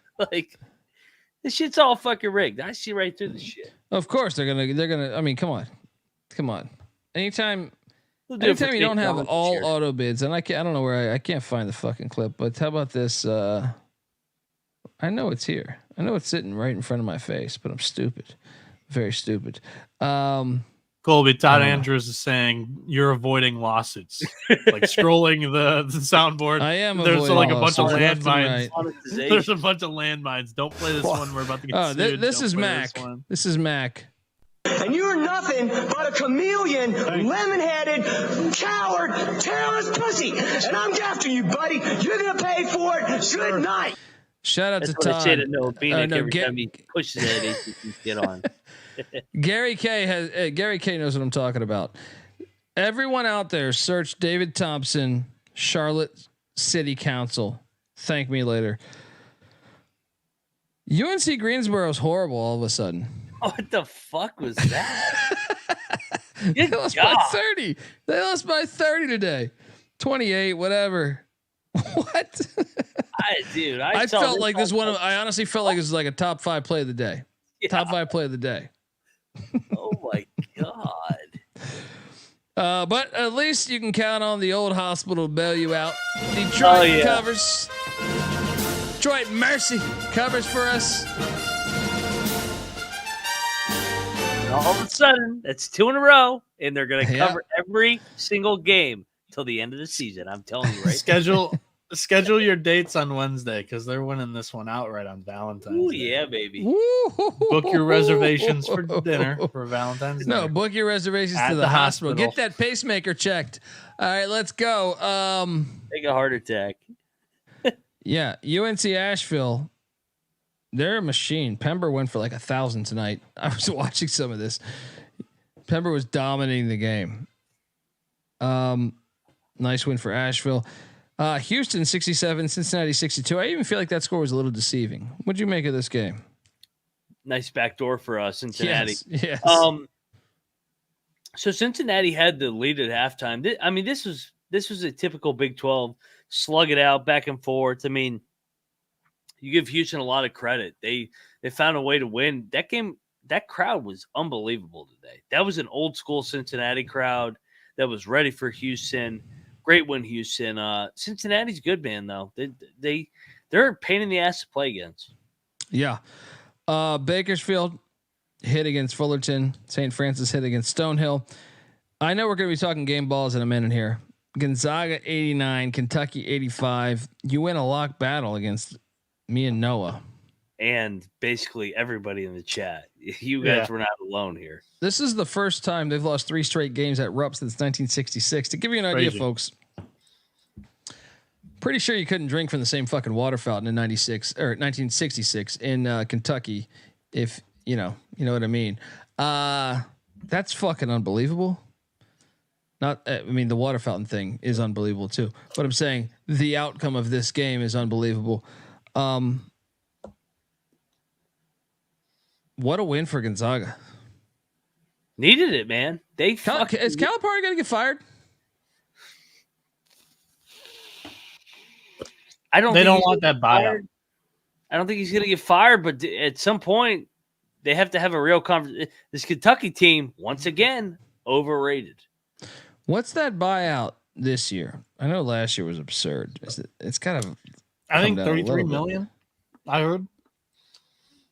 Just sell off one of those bottles of Grand Pappy or whatever the fuck, Old Pappy Bullwinkle, whatever the fuck that shit is called. So Kentucky is overrated currently. I do think they fucked up their expectations and what should have been the level for them this season when they came out of the gate so hot and exciting to watch.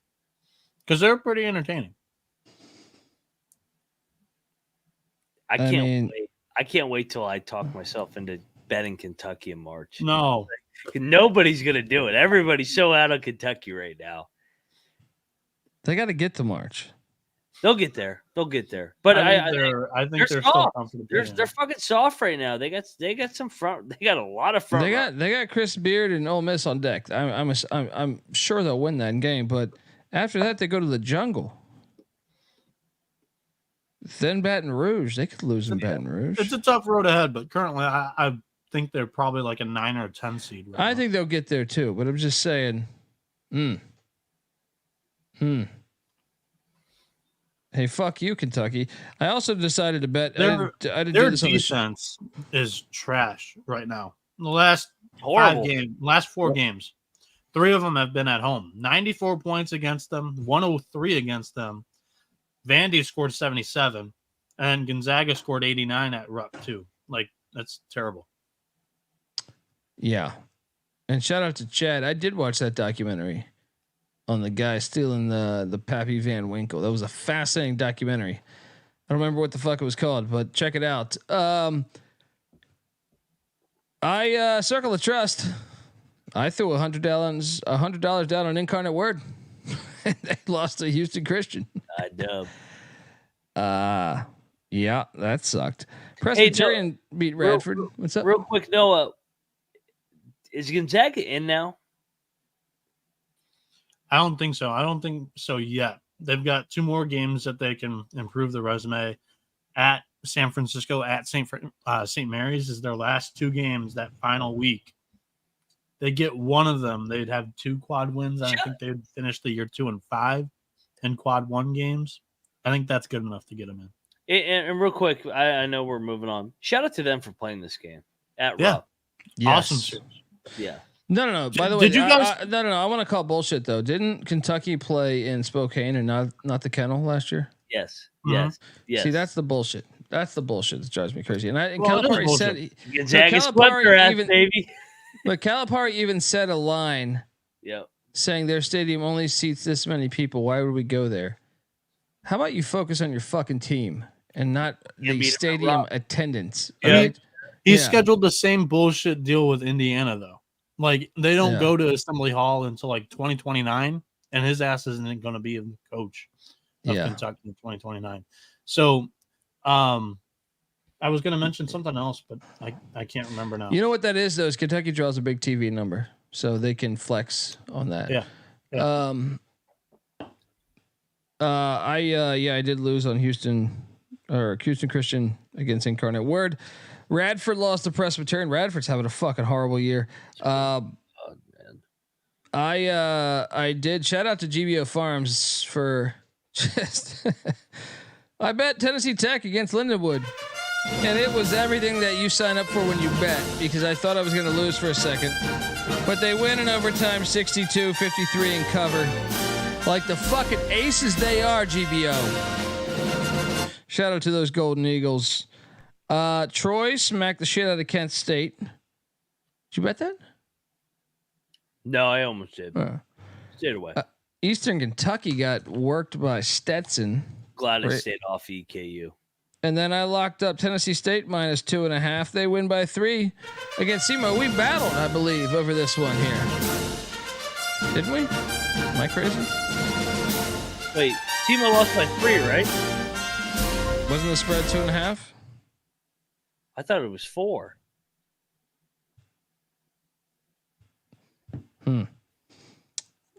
We're gonna have the bet detective on this case too. I was about to say, I think I got it at 2.5, but wasn't there an instance last night where the line was favorable for both of you guys? And maybe we that were was like, it. Let's call it at 3. There were a lot of cocktails and it was a 3.5 hour show. No. Last night's show, the Friday shows more than any show any week. Shit show. It's a shit show because of how many games, but we go early, right in the middle of that line change. Yep.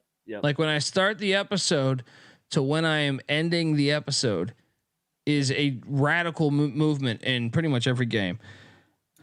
Denver 94, St. Thomas 77. Noah, you need to talk about this. You need to do it. You should actually, Noah, you're going to need to write an article on this. All right. If you want that well whiskey at the Econo Lodge in Vegas, you're going to need to write an article about this game. Can I get my season tickets? I would have been there. Buddy, Denver isn't putting up with St. Thomas's bullshit. The Staples don't fly in Denver. Staples don't fly on the road away from the Shoenecker. Are we going to be in Vegas here in about a month and we're talking about a Denver Pioneer? Oh, I hope. I don't want it to be South Dakota State. No, that conference tournament's at the Pentagon, though. They're fucked. Yeah. Maybe it's their year, Noah. They got the nation's leading scorer. He's so ready. They would be so public, though, because then everybody's going to make that like known. Nation's leading scorer, Bruner. Are there a bunch of Noah Bienieks out there? I mean, who the fuck's going? Oh, I got to bet fucking Denver. It happens every year, though. Like whenever there's like a nation's leading scorer, the top scorer in the tournament, like that mid-major becomes popular. Hey, by the way, are you spitting sunflower seeds into a Starbucks fucking cup? No. What's that cup you got? Gas station. Yeah. Shout out local coffee shops. Big deal.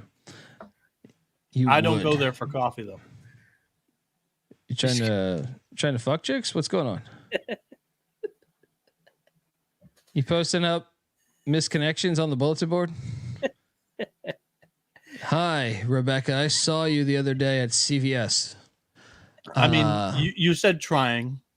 Who's not trying, right? Misconnections, dude. I like this. You don't need to, dude. Craigslist is a thing of the past. You go to the Starbucks, you post your misconnection there. Rebecca, you were buying Pert Plus. I looked at your hair and said, damn it, you don't even need that product. I would fuck you 7 ways from Sunday. No, what's that? Has your wife or mom just ever heard you say Rebecca like 14 times? Did they ever think it's just a token name, you know what I mean? Token name. I didn't even like it. Rebecca's not even like a token name that I can plead right now on the stand that I've never, that I know of, had relations with Rebecca. There was a couple potential Rebeccas, but I don't know for sure. I don't think there was a Rebecca. But you know what was a Rebecca was Cal Baptist today, because they were down 17 at halftime, and they they came all the way back and tied it up just to fuck with my emotions, then to lose by 7. These bastards, dude. The Circle of Trust, by the way, Circle of Trust didn't lock this on the show. This is why I'm telling you, Cal Baptist, that's one Rebecca. Actually, no, Utah Tech would be the Rebecca. But anyway, shout out to Utah Tech for being good. Lipscomb pushed against Kennesaw, and then lock battle win for Mac on Washington State against Oregon. What a win! Is Washington man. State gonna win the fucking Pac-12 this year? Don't sleep on them. I mean, they have the tiebreaker on Arizona right now, right? I'm sure this is one that you would not have minded losing. Like, this is one where it's like, if I'm going to lose, let's go Wazoo, baby. Chad's cracking me up. I'm sorry. You know what is funny about the name Rebecca? So me and my fiance Shelby, we got with some friends together and tonight, and a friend from out of town, she came into town, and it was her name's Rebecca, and I hadn't seen her in forever, and I thought of you because I was like, "Hey, Rebecca, how are you doing?" I go, "Oh my god." You know what I think it is? Daniel's hilarious. He goes, "I've been into precisely 0 Rebeccas in my life." Yeah. You know what I think it is? It's a good line. Name. It's a good name. It's a line in one of my favorite movies, Kingpin. Yeah.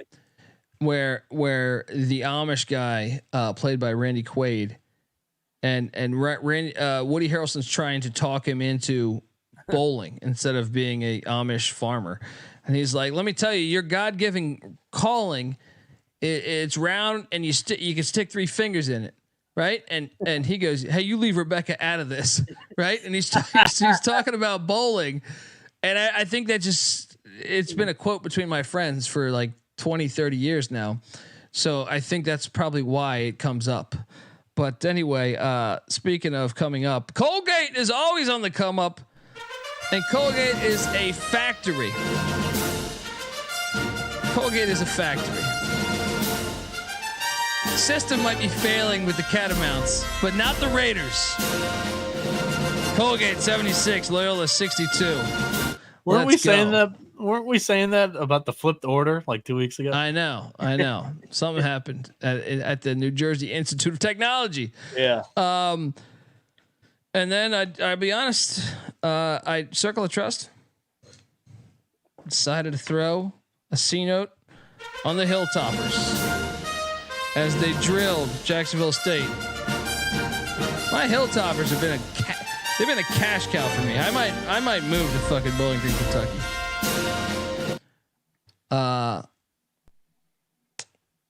Your thoughts? I know you're a Jacksonville State guy. Your thoughts on that loss? God damn, Ray!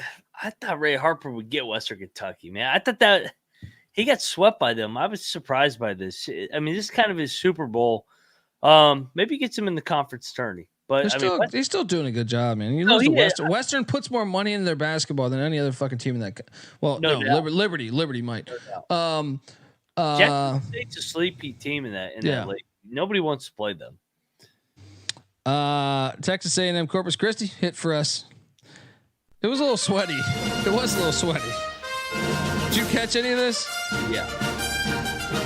They were down like 10 or 11 at halftime, right on that number, and I was like, fuck.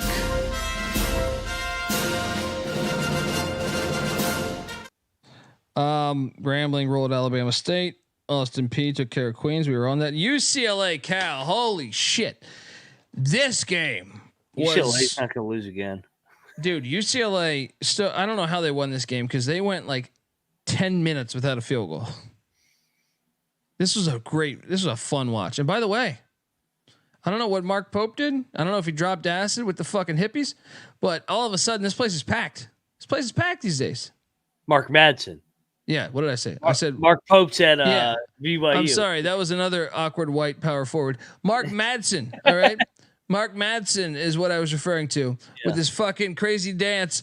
He must have done acid. And how did Stanford not hire him?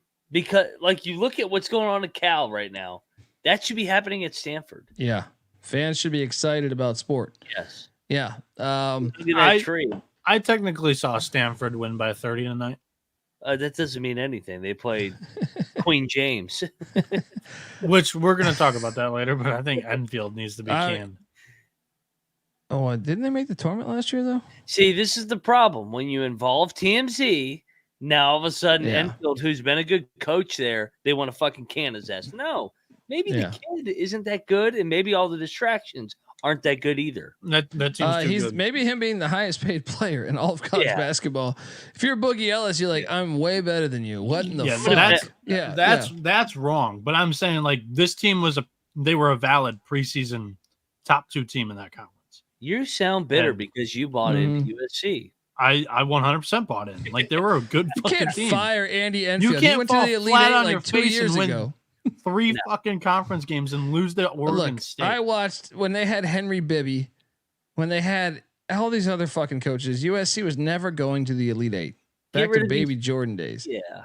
He's a good coach. He took them to the Elite Eight. What, 2 years ago was it? 2 years ago? 3 years ago? Kansas by 30 in the tournament. Yeah. Get rid of these fucking pussy prima donnas, and I bet you they're in the tournament next year with some dudes that are he's a good guys coach. that want to play. He's a fucking good coach.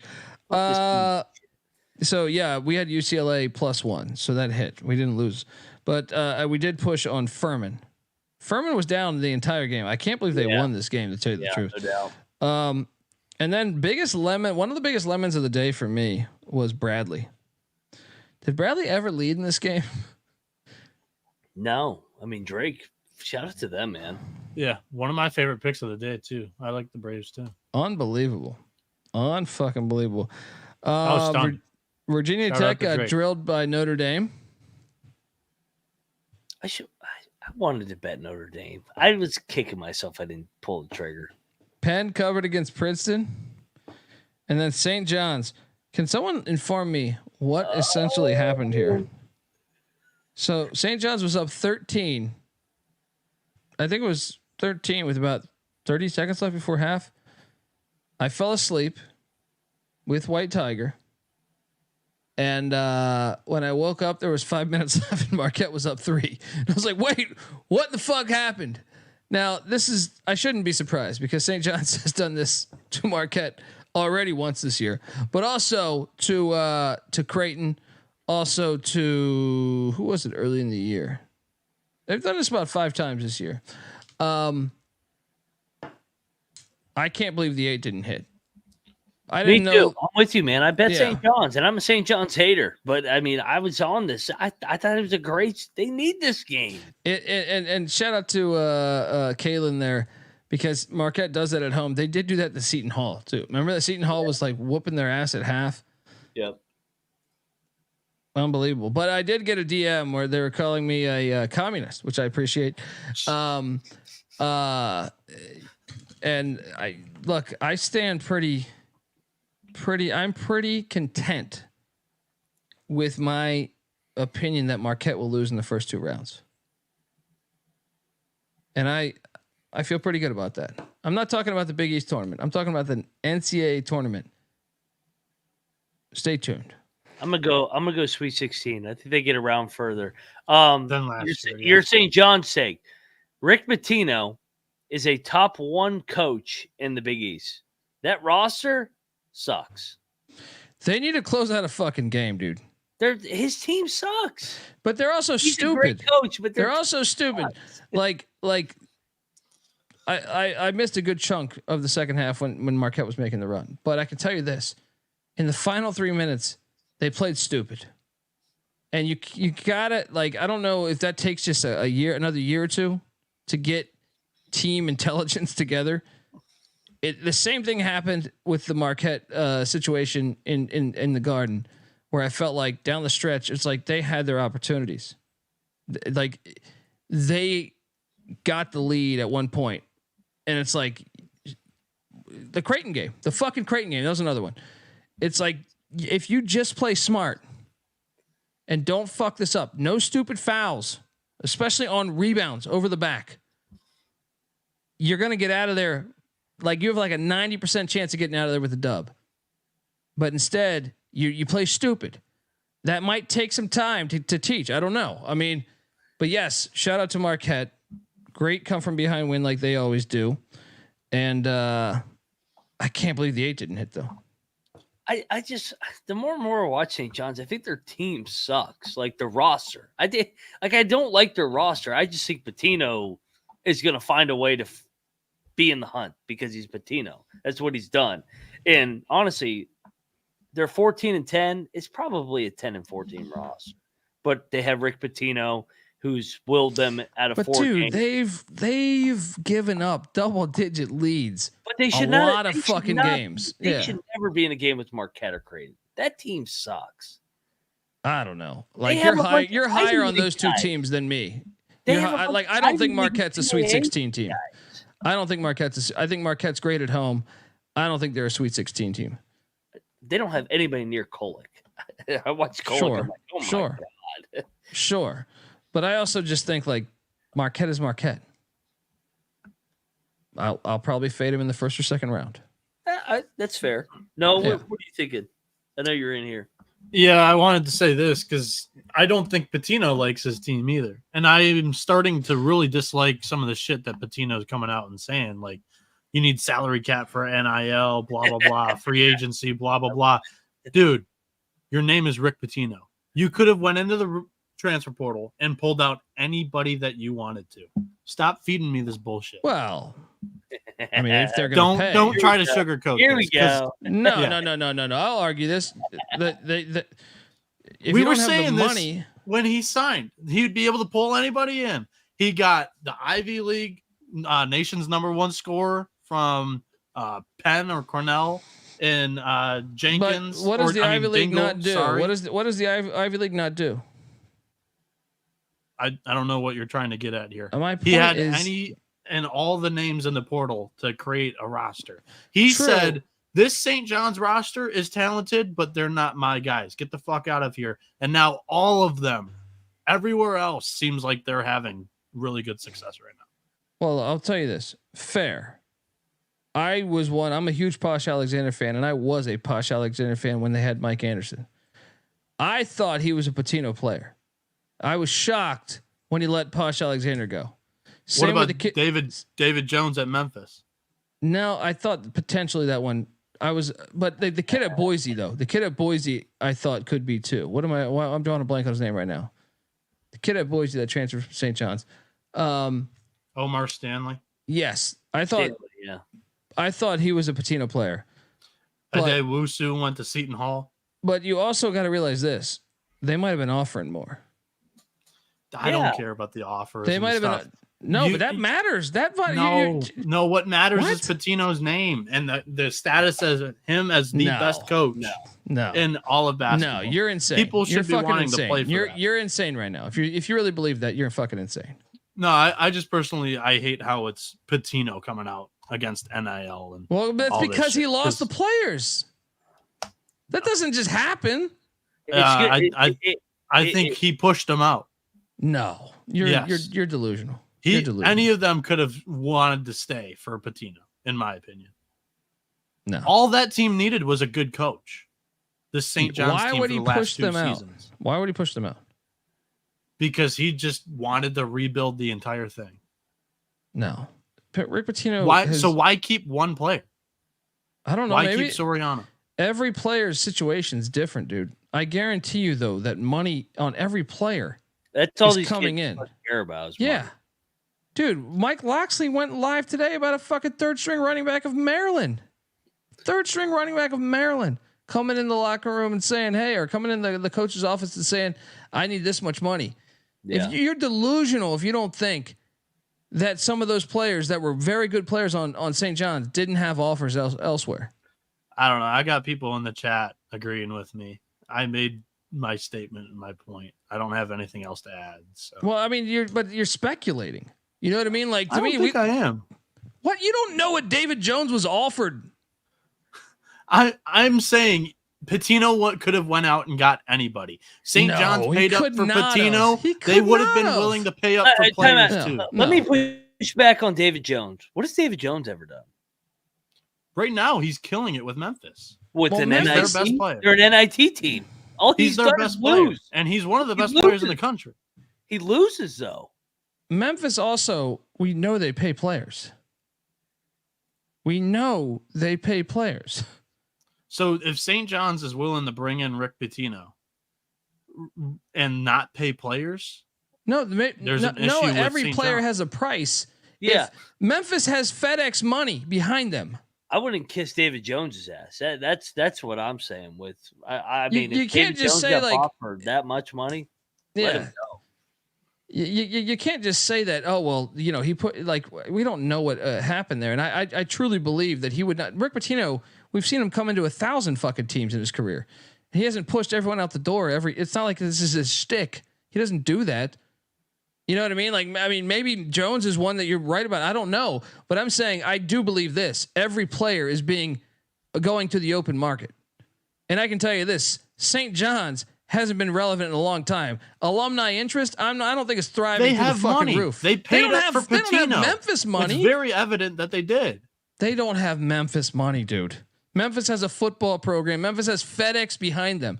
FedEx, the same fucking FedEx that changed the fucking Redskins name. Football program. St. John's is the basketball program. But it's basketball doesn't bring in any revenue like football, Noah. Oh, but that's their best. That's their biggest. But sport. that's why Memphis can buy him. That's why Memphis can buy him. On St. John's every show. Delusional on that. Like, I'm gonna dip. A lot of people in the chat are agreeing with me. That's I don't give a fuck if they're agreeing with you. I'll fucking argue them. Yeah. No, the ACC's only getting 4 bids. Still. Love you, know. I mean, I'm just saying, like, maybe he pushed a couple out the door. I don't buy in that he just said everyone's got to leave like he was Coach Prime. He needed to push a couple out because they were a losing ass fucking program too. I don't think we should overreact. I think Pitino's done a phenomenal job in year 1. That fucking program has sucked ass forever. I agree. But like the expectations, Colby had them winning the regular season, so that's the standard that he's holding. Okay, I mean, Pitino and the team he's too. A Pitino guy, and that's I know Pitino expectation. And they're still not that far off. Well, they've had double-digit leads in a lot of these fucking games. UConn's the only wagon that I did not see being this good. Besides that, I'll be honest. Like UConn's on a different planet than fucking St. John's. I don't feel like the other teams are that close to or that much off than St. John's. And I think that the scores dictate that. Like, yes, St. John's have lost those games, but they've been up in almost every one of those games.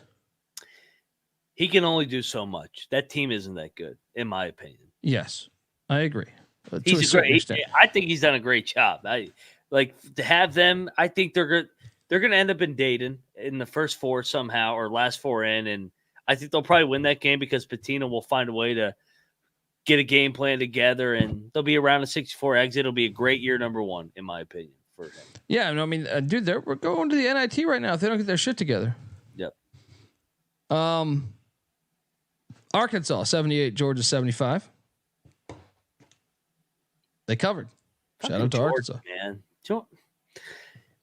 It's disappointing because I thought Mike Snow White had something going, but they've hit a skid here. What have they lost? They need it today. They need it today, man. Yeah, they need it today bad. Tarleton beat Seattle. How about Tarleton, man? Tarleton's they might. We ate shit on Akron against JMU. JMU was on fire today, dude. Happy for JMU. Great win. Yeah. Kansas couldn't make fucking free throws. Nice call on Baylor. I still think Kansas could have hit this with free throws. I hit every Kansas game. I have that team so figured out. They love to win these close games at the Fog unless everybody says there's no chance they're going to win this, like Houston. Noah, nice call on Nebraska as they took down Michigan by about 1,000. Thank you. Just for exercise sake, Colby, Ken Palm would have Michigan laying 5 against West Virginia. Who would you take? Oh, get the fuck out of here! Well, it matters where is Doug McDaniel there? Neutral floor. I mean, and I think I'd probably take the points, but I don't know that I feel great about West Virginia winning it. I think it's a kind of a 1 bucket game. Michigan sucks. Get the fuck out of here. Beat Kansas. Get the fuck out of here, Noah. Michigan beat St. John's. They're gonna say, "Hey, potato." Louisville won by a substantial amount against Georgia Tech today. Is Louisville gonna make the NCAA tournament? Maybe they'll play St. John's and dude, what the fuck, man? I had Georgia Tech. They look good today, man. I was watching a little bit of that. They look good.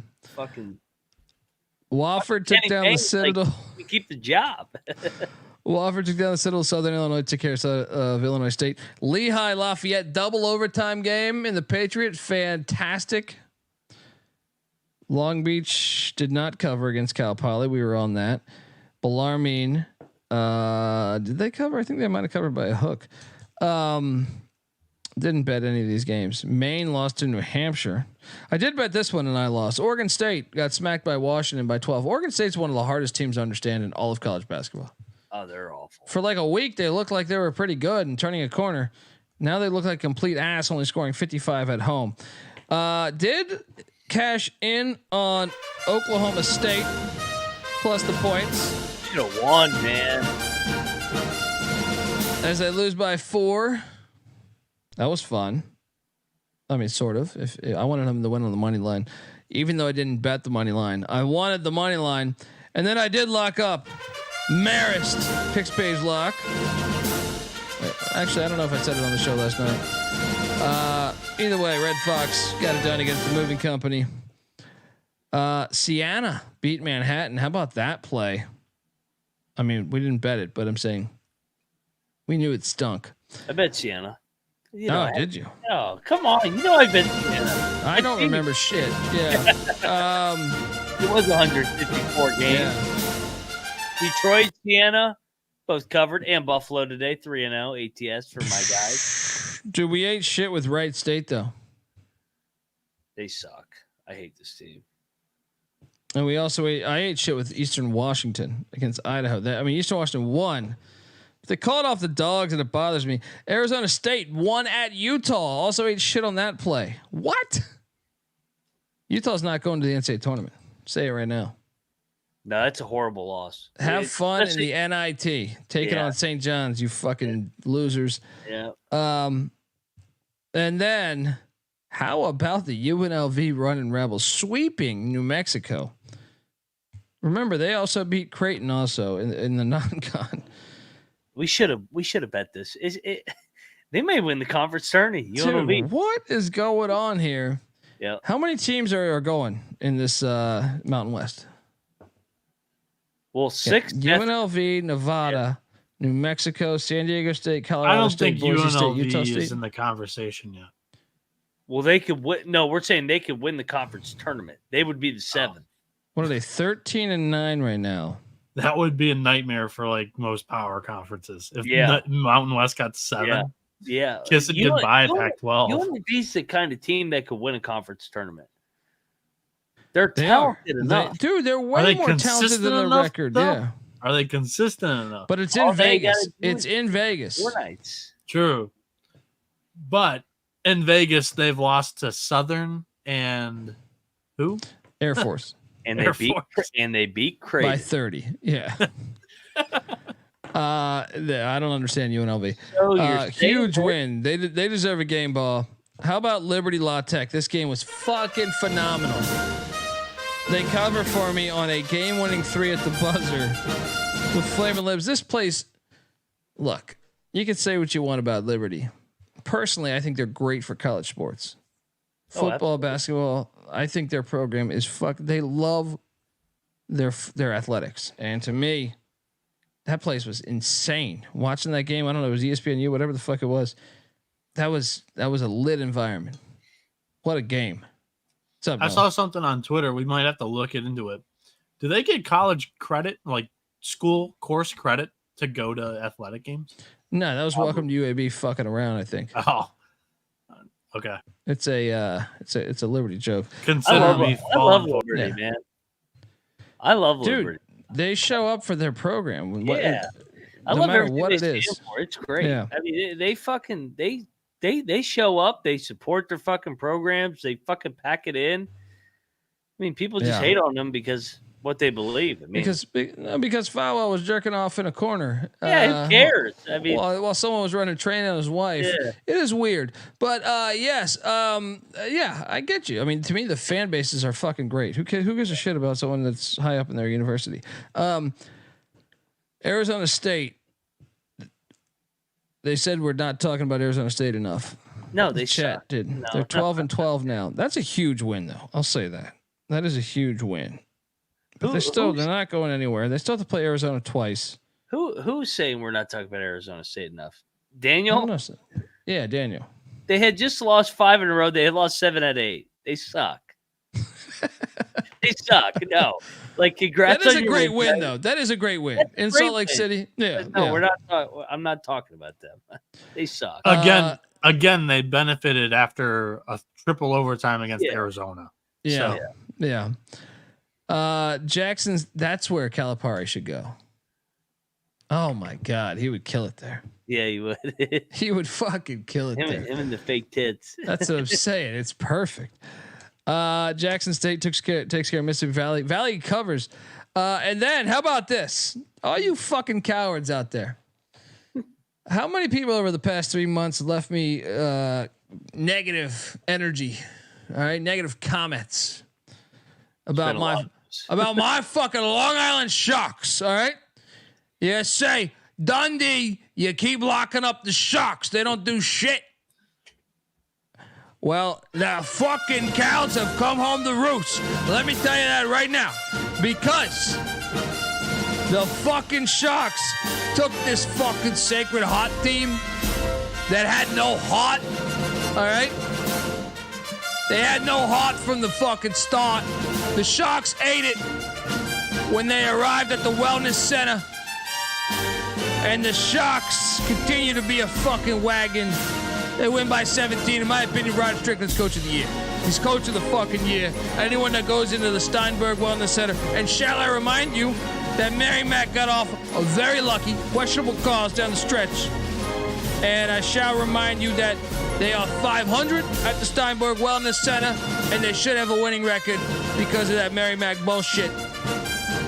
And JFK was assassinated. Anyway, your thoughts on the fucking Sharks? Sharks are playing well. I mean, it's 2 in a row. I didn't see this coming. Didn't this team also lose by like 30 to Air Force at home too?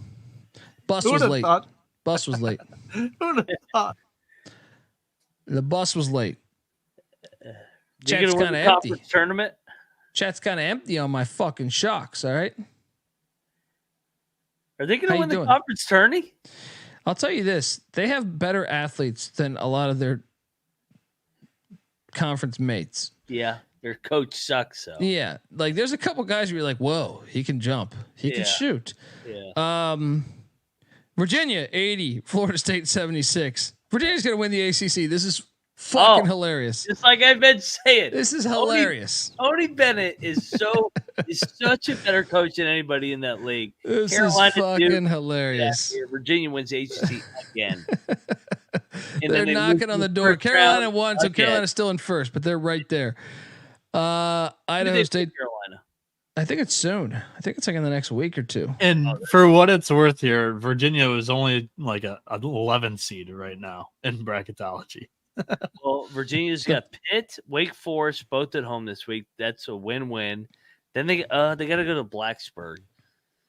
That's a tricky game. And then they might lose that one, actually. They may do that, and then they'll beat Carolina. Where's it at? It's in Charlottesville. Okay, they could. If it's in Chapel Hill, I was like, they're not going to win that. And then they play at Duke the last game. They're going to lose that. They're going to lose that, dude. They're going to lose that. Shire. In Cameron Indoor, I don't think Virginia's got the roster to do that. I'll trust Tony Bennett. If it's in Charlottesville, I would be with you.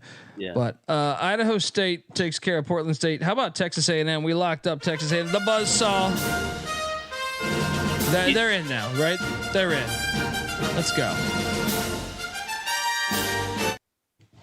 We also, I think we're super sharp on the Big West because we had Riverside both times against Irvine. Riverside won by 10. Get this anteater shit. You don't just come into the Highlanders' home talking all this shit. Rivalry game. Grand Canyon won by 30 today against Southern Utah. Purdue won by 20 against Indiana. Any comments regarding that? Dude, how fucking bad's Indiana? How can you not cover 18 against your rival? Come on. I'm going to say this is the worst play for me. Missouri only scored 51 points at home today. What? Well, I'm telling you what, man. I know he went to the tournament last year. That seat's going to be hot next year. You can't go over. You can't go over. That's unacceptable. He's got to do better in the portal. Yeah, do better in the portal. I mean, they lost key guys last year from last year's team, but yeah, they need to play.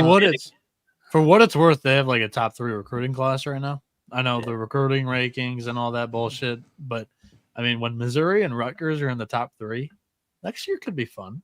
Right? This was a horrible play. Southern Indiana won against SIU. St. Mary's against Portland. LMU lost to Pepperdine by double digits, or no, by 9. LMU, they suck.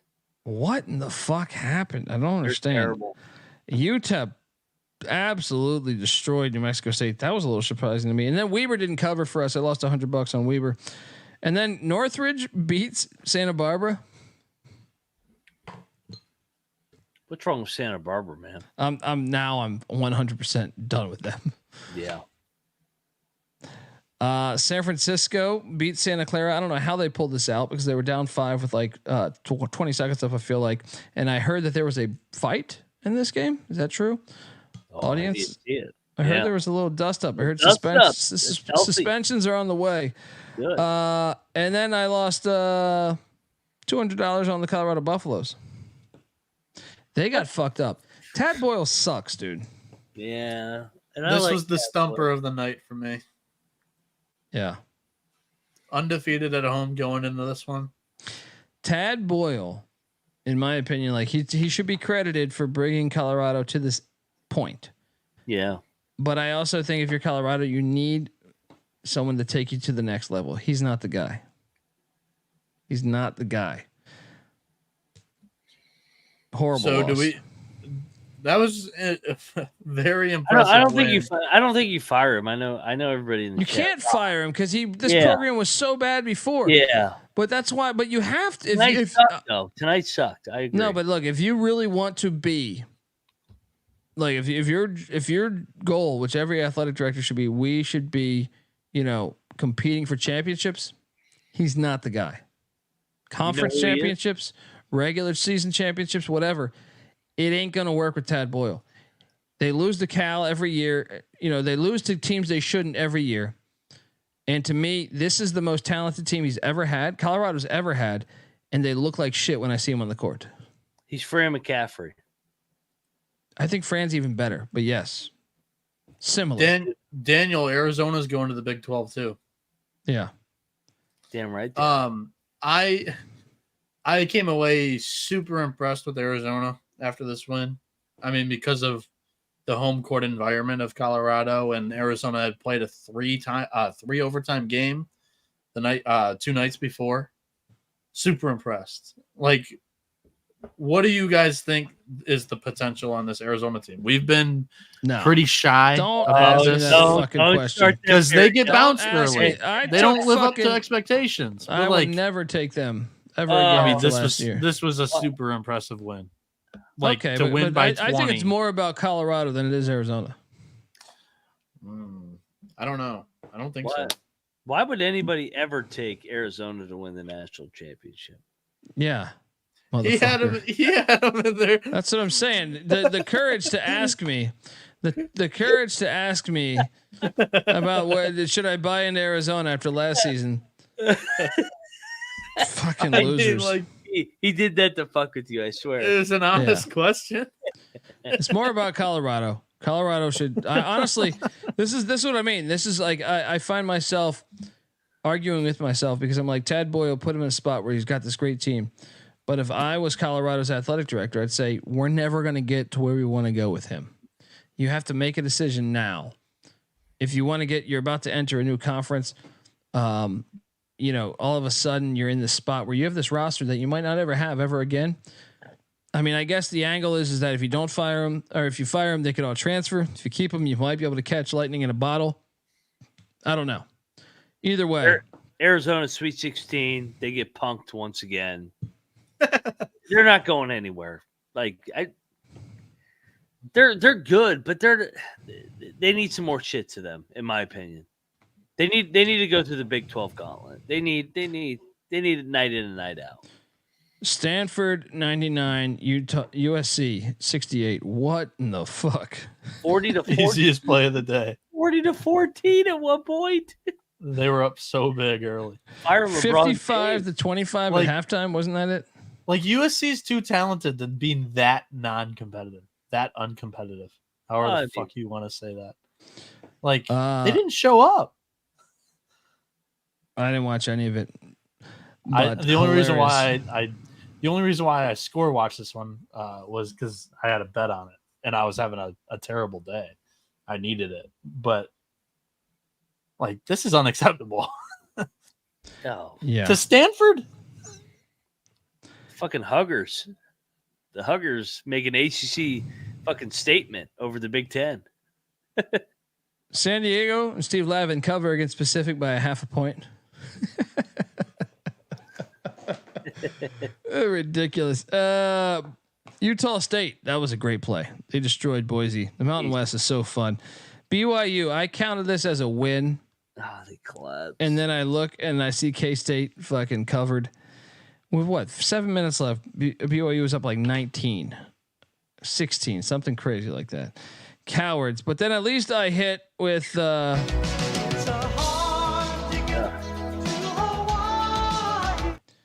of a sudden the Big West got interesting. Irvine and Davis. It's been a super UC fun. San Diego losing.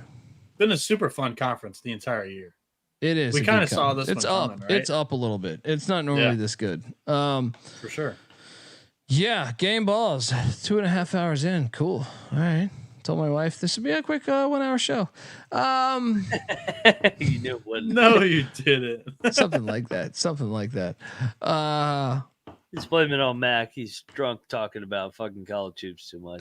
Big 12. Game ball number 1, in my opinion, is NJIT. It's like you just beat the top 2 teams in the conference. I love you, college basketball. That's all I'll say. Yeah. Who's your top game ball? And I thought they stole the game today. Not steal, but they grinded the shit out, kind of like the olden days. Michigan State, Sparty, they fucking needed that game. And for a minute there, they were down 9. I'm like, oh my God, Sparty's really going to go to the NIT. Now they're going to the tournament. Sparty, game ball, big swing game. Noah Bieniek is pissed off behind the scenes. Izzo going dancing. I like it. That was a good one. I'm going to go to the Florida Gators as my second game ball. I like that. I mean, it's Auburn. No one had beaten them by double digits. You're the first. Shout out to that. What's your second game ball? Coaching really matters this time of year, and I think I was against everybody in America. Zags. Mark Few finds a way at Rupp. His team isn't that good. Huge. His team is not that good. But for him to win against Calipari and Rupp, unfucking believable. Big time coaching disadvantage. Give me the Zags. Final game ball, Army. You hadn't beaten Navy in 6 tries, was it? Storm that court. Storm that fucking court. I mean, look, you pissed away this game. You got very lucky, but God damn it, you made the right plays to get out of there with the game ball. Give me one for the Black Knights. My favorite game of the season so far, maybe. I know Florida Atlantic Arizona was a lot of fun. There was another great one a couple weeks ago. This one was a blast. Anyway, continue on your final game ball. Everybody's talking about Arizona, and Arizona had a great win tonight, but don't look now. There's a team that's one game back of them that just won in Eugene. Already beat Arizona this year. Plays them here in a couple weeks. Wazoo. Shout out. Sweeping the Oregon trip. Let's go. And they're deemed not worthy. Yep. Great call. I like that one. All right, let's get to the Sunday slate here. But before I do that, I want to tell you that the college basketball experience is brought to you by Hall of Fame Bets. Win bigger by betting smarter this NFL Super Bowl season with Hall of Fame Bets, a sports betting analytics platform for parlays, player props, and game lines. Research every NFL, NBA, and soccer bet with historical stats and data. Stop betting in the dark and join over 30,000 users. Research it with Hall of Fame Bets to craft more intelligent, data-driven parlays. Download the Hall of Fame Bets app or visit HOFBets.com. Use that promo code SGPN to get 50% off your first month today. Start research and start winning with Hall of Fame Bets. Shout out to Hall of Fame Bets. I mean, we just read their ad twice this show. They better love us. That happens. No CTE here. Piss break from Mac, I assume. It's killing me here. I was ready to fucking go. Trying to get this done. Should I pause? Because this shit ain't going to upload. Dude, let's go. Seton Hall is at Villanova. Villanova's laying 5. I can be talked into a Villanova lock here. Oh, no. I like the Pirates. On the picks page. I'm not betting this, though. All right, here he is. I haven't bet this yet, but I could be talked into Nova. Nova's laying 5, Mac. Yeah, no, I'm going to be on Villanova. Villanova back at home in Philly. Should we lock this? Yes, back at home. Oh, Eddie.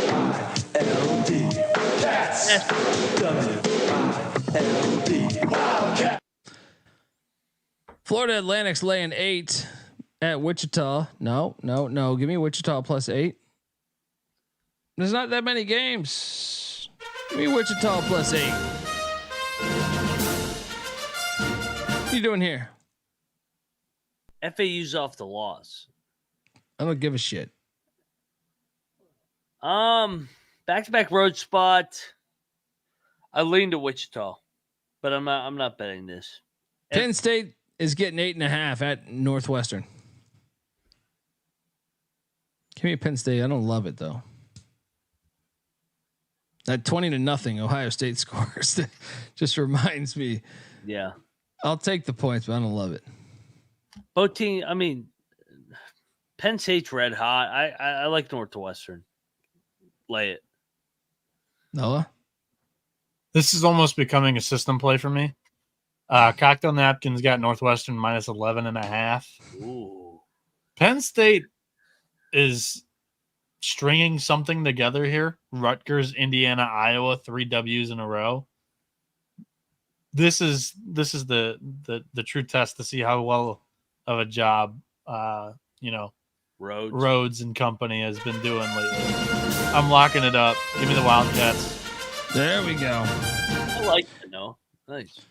Yeah, I mean, I read it off with the Boo Booey prop earlier. Northwestern they move the ball so well, and Penn State's defense they're not really well equipped to defend it. SMU is laying 5 against North Texas. I'm locking up SMU minus 5. I'll be honest, there's not a lot on the board. I stared at the screen for about 3 hours saying, who am I locking? This is a rivalry game. They're like 30 minutes apart from one another. I think SMU gets up for this. SMU wins by 9. You don't think North Texas wants blood after SMU's leaving the conference? I think SMU's a better team than North Texas. So I'm on SMU. If it was in Denton, maybe I'd be on North Texas, but no, I think SMU wins by about 8 or 9. Mac? Battle. North Texas is going to sweep the season series. Get this SMU bullshit out of here. Give me the Mean Green. I hit the first time. I'm going to hit it again tomorrow. Mean Green, baby. Well, I don't get Rain Man, Colby. But they're counting down 7-6-5. We got a battle in Dallas.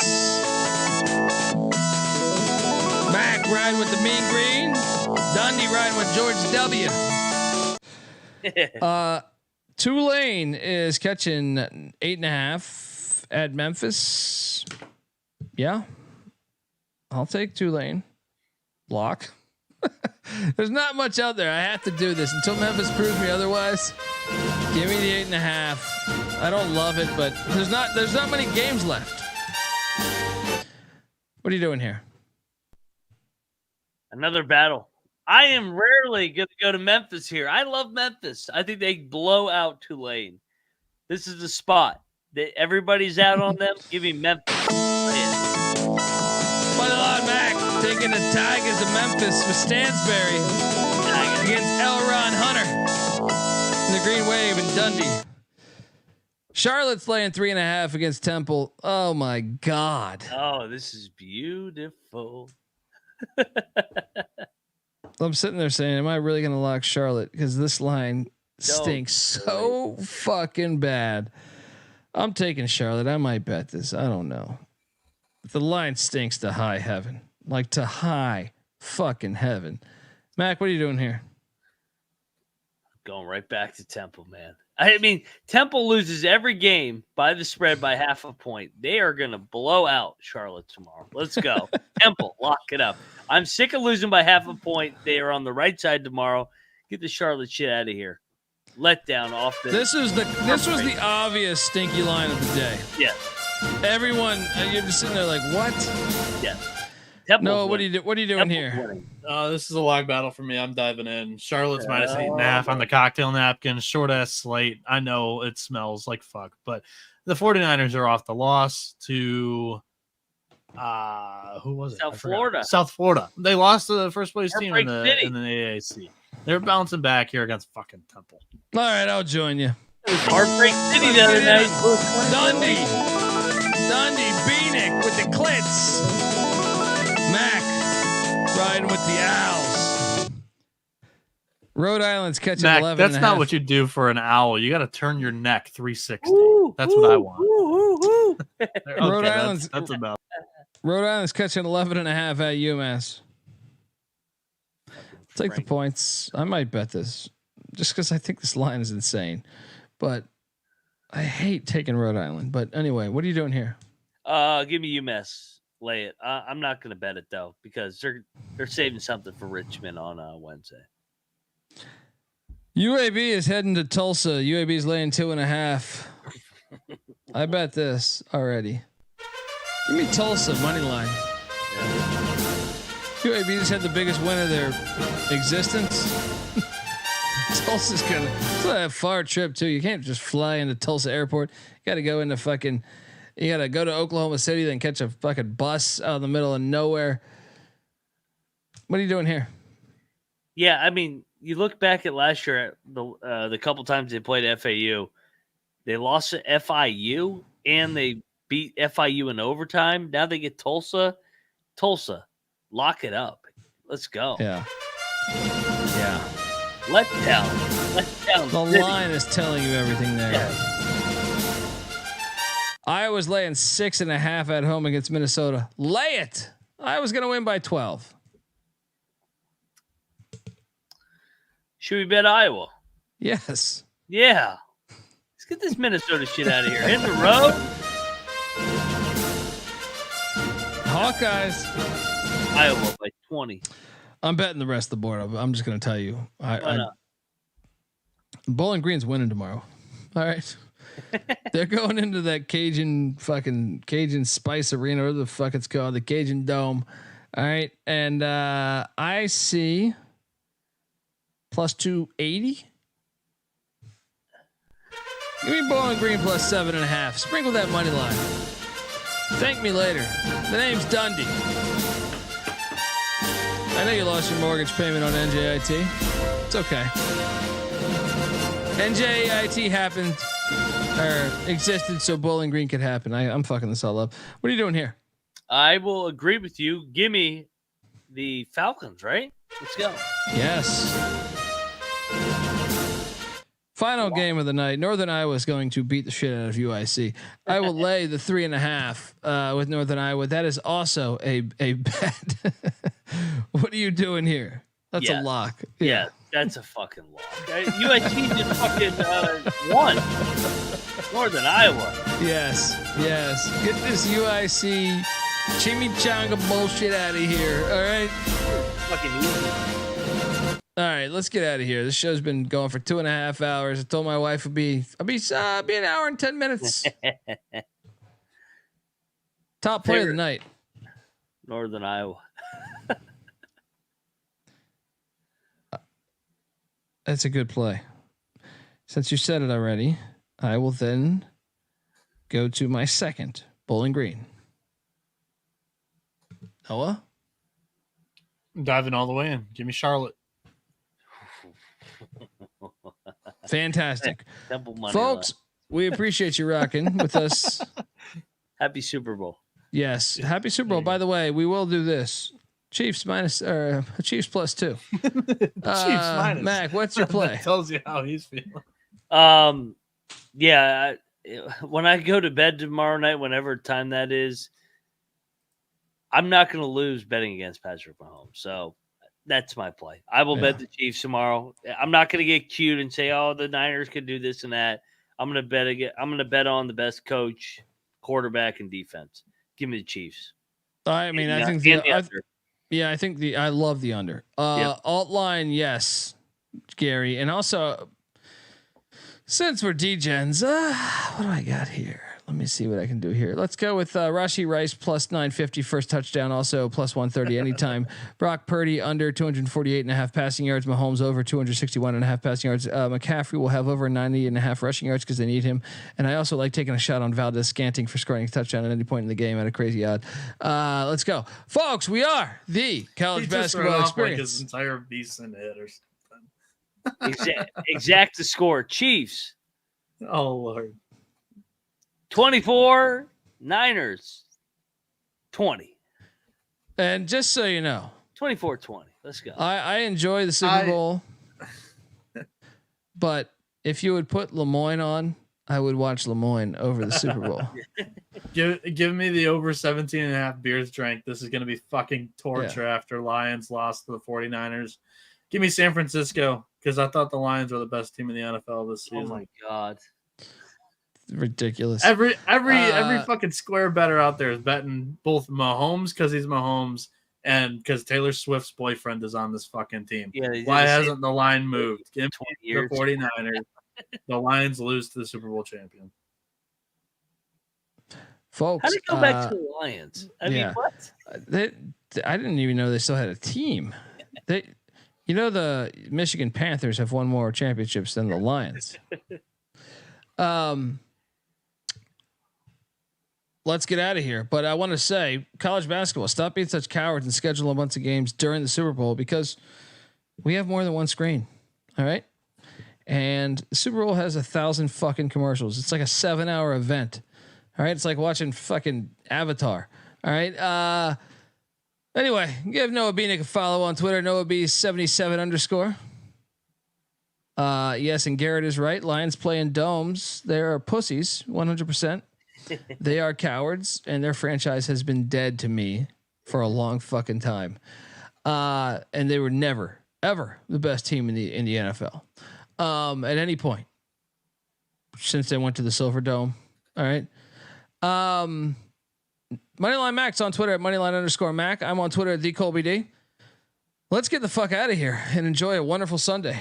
Happy holidays. That counts as a holiday, right? If not, happy Sunday.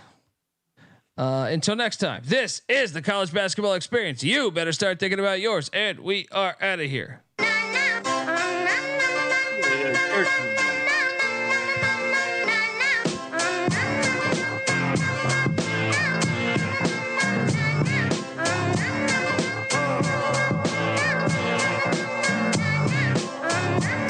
It's got me thinking about the good shit. The minute that I seen your grill again, it made me good trip. Good jog the mind back like dog but wind that. Man, I didn't get mad when you near me hit me tan back. But the comings on was strong. Now my shit's coming along, you know the song. The truth is I'm pretty much on fire again. It's heating up for real, I'm alive again. And that's the attraction factor. Vancouver, Michigan with my rap disaster. Yeah, you know you want it how you want it. No need to trip cause I got it, doggone it. It's all yours and the extras too. All the super music and the sex for who? Just get it straight cause he caught me in a good mood. Let me demonstrate what this time of year could do. Yeah, sing it.